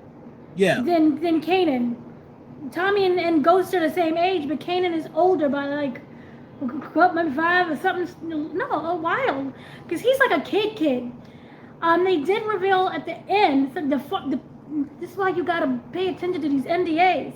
But yes, the parents of the baby Tommy revealed that baby Tommy is going to be in the finale. Mm-hmm. But when you look at baby Tommy is still too small. Like, I'm gonna go grab a can. Unless he was like a bad 8-year-old, but then Tommy looked like he would be bad at 8. Tommy's just one of them people that was like, I'm in the streets. Tommy looked like he ain't have no home training. I'm trying to remember, because it wasn't, oh God, Jesus. Because Teresi was in much later. Yeah. I feel that, so the mom was the alcoholic, Kate. She was an alcoholic drug addict. I forgot what Tommy's daddy did. He's in the mob, right? The Italian mob? Yeah, that's what I thought. I thought he was in the mob. Yeah. But that would make perfect sense, because we're already dealing with mob ties. So Kanan already has an understanding of the mob, lifestyle. So there's nothing that would be surprising to him. Was it Tommy that killed his father, or was it Kanan? Tommy. I can't remember. So Tommy did, okay. I really do feel, that seems like the very good explanation. 8-year-old running around. putting graffiti everywhere. Makes sense. It really does if you look at it. You could be onto something with the Teresi one because I mean, say on. like Stefano might know him. He might know Teresi, and maybe they That's set true. that up to It- catch Raquel. So that could also signal a changing of the guard because Stefano's going to get taken out, right? So that's why, yeah, that might make some sense, but we have to wait and see. yeah, but I think if I remember correctly, I don't think Tommy knows Teresi though. Like I don't think he ever knew him. So Yeah, he doesn't know until later. Until later, yeah, in the show, yeah. So, yeah. Yeah. That would But be it's an interesting. interesting theory. And they didn't cast, but the thing is, they never cast Tommy's daddy. From what my understanding, they only cast Kate, and we don't have Ghost Daddy either. So we all. I'm sure they hid some. I'm sure they hid some casting. Yeah, they did. They definitely will hide some. But yeah, I mean, if we want to go with that theory, we can go to that. My heart ain't in it though. Maybe it's really like just a nobody, and he's just a slimeball dude. But then it also seems like a personal vendetta. Because money laundering, that's like all of the killing Asians that we watched through, all the murders that she did, it's money laundering because she bought a salon. But that'll do it. Yeah. I don't know. It's just the way they keep teasing it. It has to be something, I think. So. Yeah, they keep bringing it out, and it is a big case. Yeah, but they're gonna have to reveal the buyer. Yeah, it could be, and then we'll all go, who?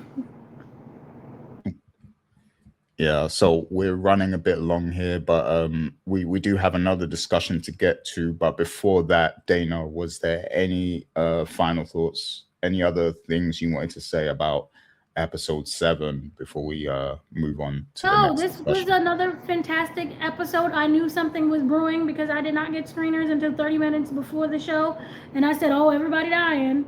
It ain't gonna be Stefano. They're not gonna stop some screeners because Stefano did."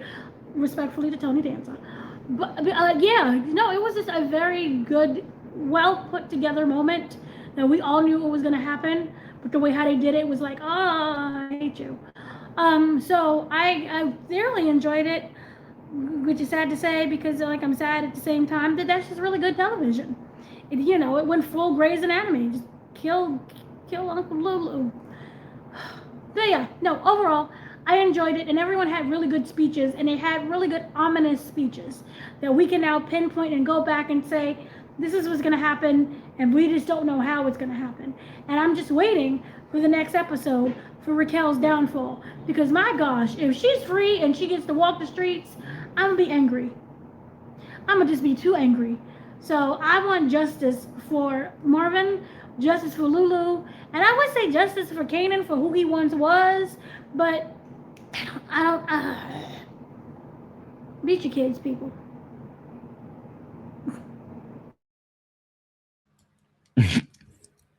Yeah. This episode really shows like what happens with great writing. Like you get these monumental moments that will stick with you forever, and we got that in this episode with Marvin's death. So yeah, this is one of the best episodes I feel of Power that we've ever got. So props to Sasha Penn and everybody involved. And London Brown should get an Emmy or something because this season, like, he's been doing great work. Like, that's Marvel. He should, but we know how the world is. We know how it's gonna go. But he definitely is right up in there. He's right up in the top, and he should have been nominated. And I'm kind of upset that he's not. But it is what it is. They don't recognize certain shows because so many black people. Unless you're like happy black. You're white passing black. I don't know. Let me shut up before I get myself canceled again. Yeah, Richard, I'm not sure if you're still there, but any final thoughts before we get to the final discussion? Oh no, yeah, I think it was a outstanding episode of Breeze and Kanan, like you both said. Fantastic writing, And yes, make sure London Brown gets all the roses. And I look forward to seeing what other projects he works on next. Absolutely. Absolutely. So, yeah, final topic. There was a major GQ interview that came out with your boy 50 Cent. And yeah, I watched the whole interview. I know a lot of people probably just saw the clip where he was talking about power, but I watched the whole thing because I am a 50 Cent fan.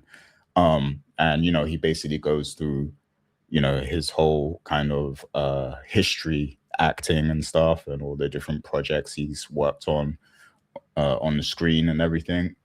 But yeah, he talks specifically about power, and he brings up what happened with OG Power, and it seems like a lot of egos got in the way, and we were kind of robbed of some more seasons of original Power.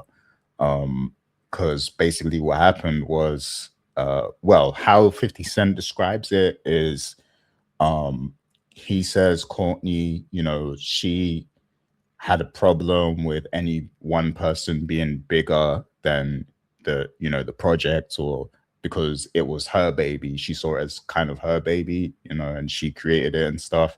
So it got awkward because 50 actually brought a lot of attention to the show because he's 50 Cent. And then also Omari, he started to feel like the star of the show and everything. So there seemed to be some sort of animosity going on. And then Courtney actually wanted to kill off Ghost in season 5, where Kanan died, but 50 saw that this might not be a good idea because the fans might, they might not like that decision. And he was basically like, kill my character instead, because I can go away and be 50 Cent, and then we got an extra season where, we got season 6, and then Ghost does get killed and all that stuff. But he was basically saying, like, if he was in control of things, Omari would have continued, forever. Like, it would have gone on and on. We would have got more seasons of Ghost and Tommy, and stuff. So, yeah, that was an interesting interview. And obviously, there's always different versions of things, because Courtney had an interview as well on Sway in the Morning recently. She didn't really dive deep into this topic, but she, from her point of view, she was basically like, Ghost had to die, that was the story we wanted to tell and stuff. So yeah, I wanted to see what you guys thought about this interview and how things went with OG Power and Courtney. So I'm gonna go to you first, Dana. The slightly different version of what happened. So what initially happened was, this is 50 Cent's story. Everything's is kind of based off 50 Cent. When it comes to, remember, the mother and his whole lifestyle, and he went to Courtney and he talked how he went to the head people of like HBO and different places, and how he was basically working with Courtney to create the story. The problem was, as you stated before, Courtney got too big, where she was like, this is my story, this is my creation, and he's not taking away that she didn't help to create the story and the characters and to make it into what it was today. It was just that she viewed it as he was trying to take credit for everything that she did. And in previous interviews, it appeared as if Courtney was saying, this is my show, this is my creation. And also you would have an alternate of 50 throughout the year saying, this is my show, this is my creation. So we had those two things there. Omari felt like he was being pushed along the side when he was the one who is Ghost. He helped to shape Ghost into what Ghost is. We know Omari solely because of Ghost. It's been over 10 years of Omari has gone from that role, and we only know him as Ghost. Because also we need to see Omari and other things. But that's a topic for another thing. The conflicting information is that everybody has different egos. Omari has his ego, 50 has his ego, Courtney has her ego. The thing that people are pinpointing is this. when the way how it was framed was she went to go to Netflix. Netflix gave her $100 million to create stuff, for $100 million. It took years. Now, of course, we had writer strikes and pandemics, but my goodness, this was a while, and it took years to get Nemesis made. Now, this is where people are looking at her like, and kind of shifting on the side of 50. Courtney Kemp just recently, after Nemesis wrapped and we get into season 2, everybody's all happy. She's leaving that for a first look deal at Apple.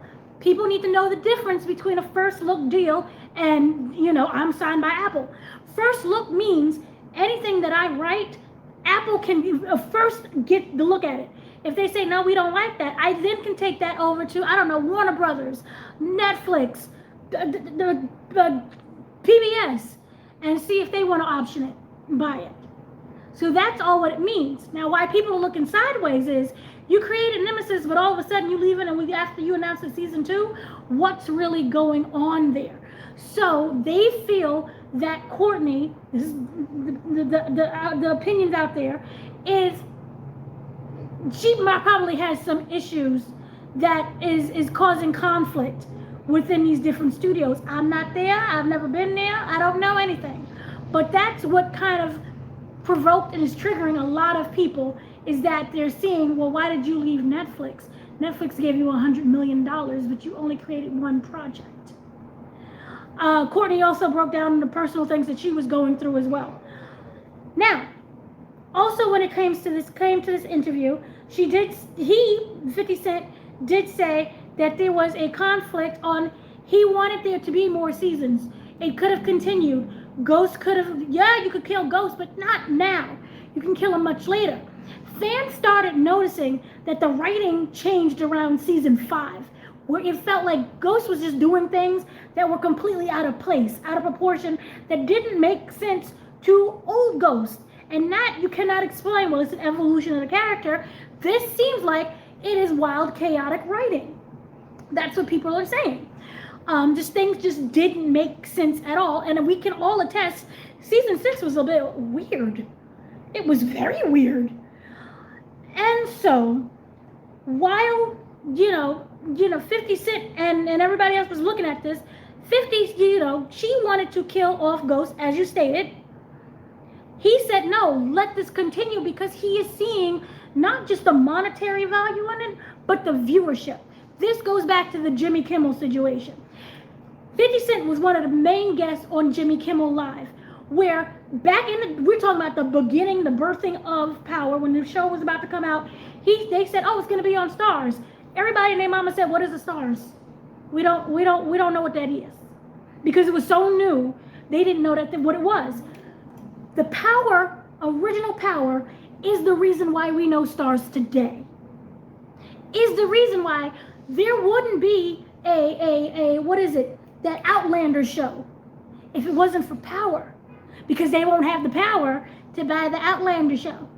So all that, who owns what? 50 Cent was the one who brought the projects to different people. So that's where we get, I really was helping with the show. Courtney, he says, everything got really egotistical. Now going back to Jimmy Kimmel, he said that he went to Jimmy Kimmel, and through them, they discovered what Stars is. And that also elevated Jimmy Kimmel. Now, again, I don't know who telling what and what's true. Now, also with that situation, 50 felt like the show, like I said, could continue because, again, more people are watching Stars. It went from, say, 200,000 to 400,000 to now we're up in the millions. I think, don't quote me on this, but like 4, maybe 5 million people watched the finale of the original Power. So it grew just by word of mouth and watching in this show. What is this Power show? Now, he, like I stated, he felt it could be elongated. Courtney felt like this is what he said, Courtney felt like, you're not going to tell me what to do. I really think we should kill Ghost. And this is when we get into the whole story of there wouldn't be an evolution of Tariq if we don't kill Ghost. 50 said, I volunteer as Tribune, kill me, because again, 50 thinks business-wise. 50 have 50,000 different ventures that he is doing, that he did back then. He could still help to promote the show. So that right there is how that worked out. Omari did not want to die. And as they stated multiple times before, he was against the Koalition of Ghost.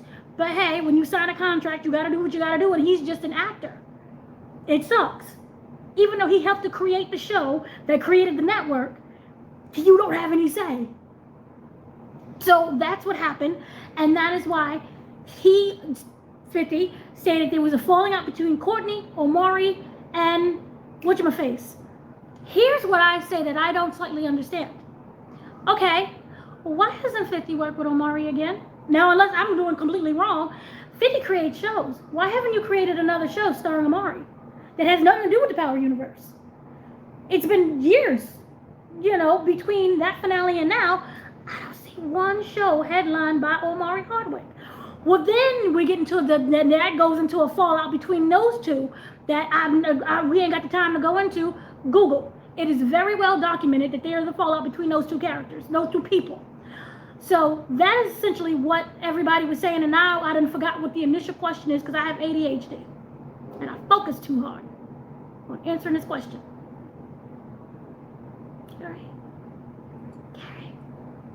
It wasn't a question. It was just, your thoughts on your take on the whole thing.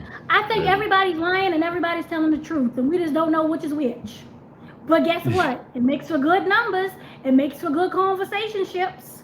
We're converting about it right now. So that's what I think. 50 also knows what to do. Because when 50 goes and says, Fightland is better than Power, the current Power right now, you're like, oh, I got to check it in. I've seen Fightland. No. So it's all about marketing and branding. And now we're looking at this and saying, oh, and then another thing that you forgot to mention that is very important. According to 50 Cent, Courtney was against Breeze and Kanan. And here's the funny part.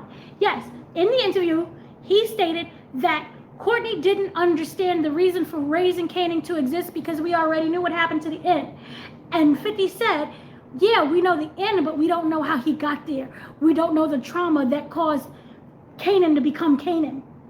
And according to him, she was against that, even though she's the executive producer of the show.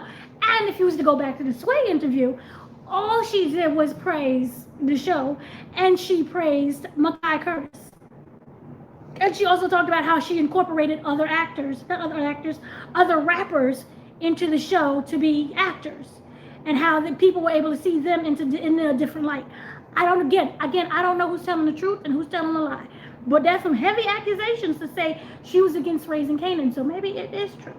And everybody's just trying to place, being like, yay, because everything did end up becoming a success at the end of the day.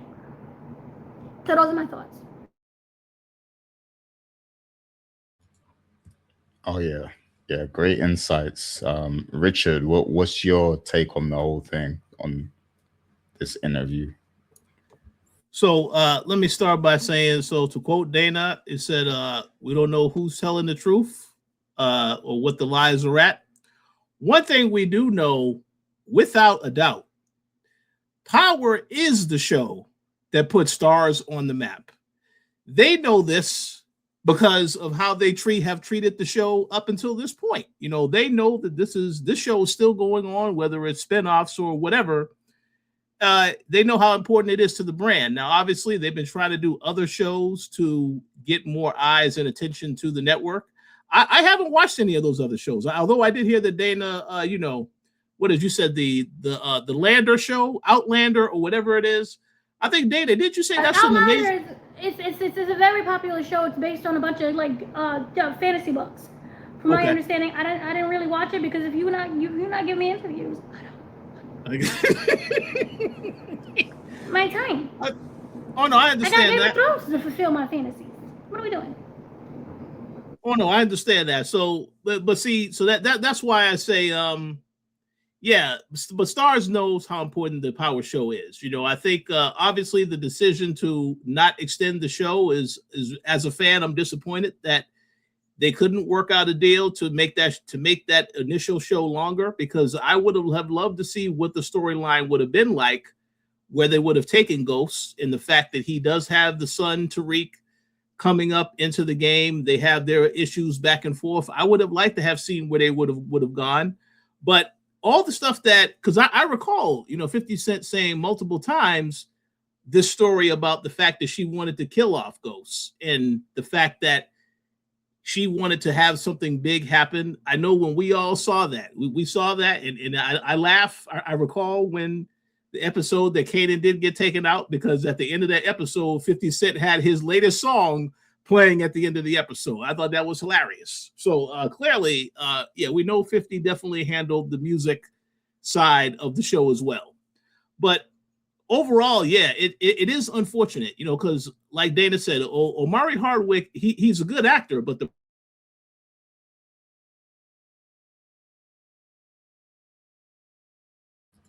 Uh-oh. Oh, I thought that was me. Yeah, Did he froze. yeah. Yeah, I don't know But what yeah, was going. anyway, Omari Hardwick is a very good actor. We would like to see him in things. That's just all. Where are you?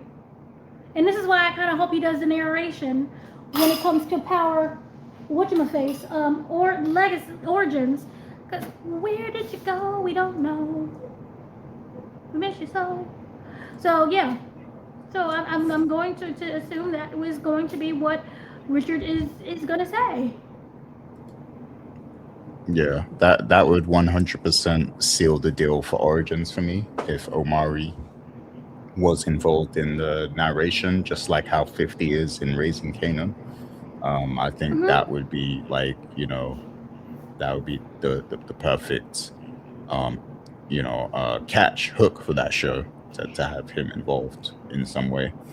And Courtney did give And an interview where she explained that death in Power works differently. Like he's dead. He's mechanically dead, but because they go forward and backwards and not sideways yet, but forwards and backwards so much that Omari could technically be alive. You know what I mean? In terms of narrating the origins. yeah, she alluded to the fact that you're still going to see the ghost character, even though he's dead. Mm-hmm. His ghost is still going to be around. You're going to see his character. So, yeah. As for Courtney, you know, I mean, fair play to her. She did have a hand in making one of the best TV shows, in Power. So, respect to her. I did really hate how the show just completely changed in season 5 and 6. When I rewatch OG Power, I don't even watch season 6. I'm gonna keep it real with you because it's like a completely different show, like to the rest of it. The first 3 seasons are written so well, like it's like a real, every scene is like well thought out. The story, the plot, the twists, everything is just perfect in the first like 3 seasons. 4 was good as well. Season 4 was good. That's the season where Ghost goes to prison. Um, and then season 5 is when it just like Ghost's character just starts to completely change. Like he just seems dumb all of a sudden, and people just get the best of him. And it gets worse in season 6. Like he's just an idiot. He's like a complete idiot in season 6. So I was really upset about that. Just how the whole tone shifts in the show. Um, and I believe that as a writer, you should not let your emotions or how you feel get in the way of the story that you're trying to tell. So I didn't like that. um Nemesis was a good watch. I'll say that season 1, I enjoyed it. I actually watched it with my mom. We binged it. It was cool. It wasn't Power for me. It wasn't as good as Power. It wasn't as good as a lot of shows, but it was a good watch. And I'm curious to see what they're going to do in season 2, especially now that she's left. And it is surprising that she did leave. As far as her deal with Apple, I look at Apple as, so some of the shows they have there and how people talk about them, it seems like there's a lot of prestige in terms of the quality of the shows that they put out at Apple. So I'm really curious to see what she might end up putting up on Apple, because I see that they're about to do a neuromancer show. Um, and I'm interested in that because I read the book and I like the whole theme side of it. But yeah, I'm curious what she's going to put out over there. But go ahead, Dana. What was you going to say? No, I'm backing every single thing that's said. Apple TV is one of the best networks that no one watches, and they have a high prestige level of writing and high production, obviously, because Apple is just such a good network. I do wish that more people will watch, and I'm interested in seeing what she is capable of doing, and is it something that'd be completely different than Power Nemesis? Can we step out of that shell? I don't know, but it will be interesting. But I just wanted to know what the heck happened over at Netflix, because I'm wondering. Yeah, it was very abrupt, just the way she kind of left. But so that there has to be more to the story. But yeah, maybe we'll find out in the future. Who knows? As for 50, and he's got Fightland coming up. It's a British show, so I'm gonna watch it. But I will say, I don't like, just from what I've seen, I don't think it's gonna be on the level of Power. Sorry to say, because I know there is a big push behind it and everything. But yeah, I'll watch it. I'll do my due diligence and see what it's gonna be like. It might end up being good. It might surprise me, but I don't think it's gonna be comparable to Power. And of course, it is a different show altogether, so maybe it's not even right to compare it to Power. But obviously, people will, just because it's a 50 Cent show. So we'll see. But yeah, that's really all my thoughts I have on it. Was there anything final you wanted to say, Dana, before we wrap this up? No, everything will be very interesting to see. I know Sasha Penn had a movie coming out called By Any Means Necessary. Yahya Abdul Mateen II, and Mark Wahlberg.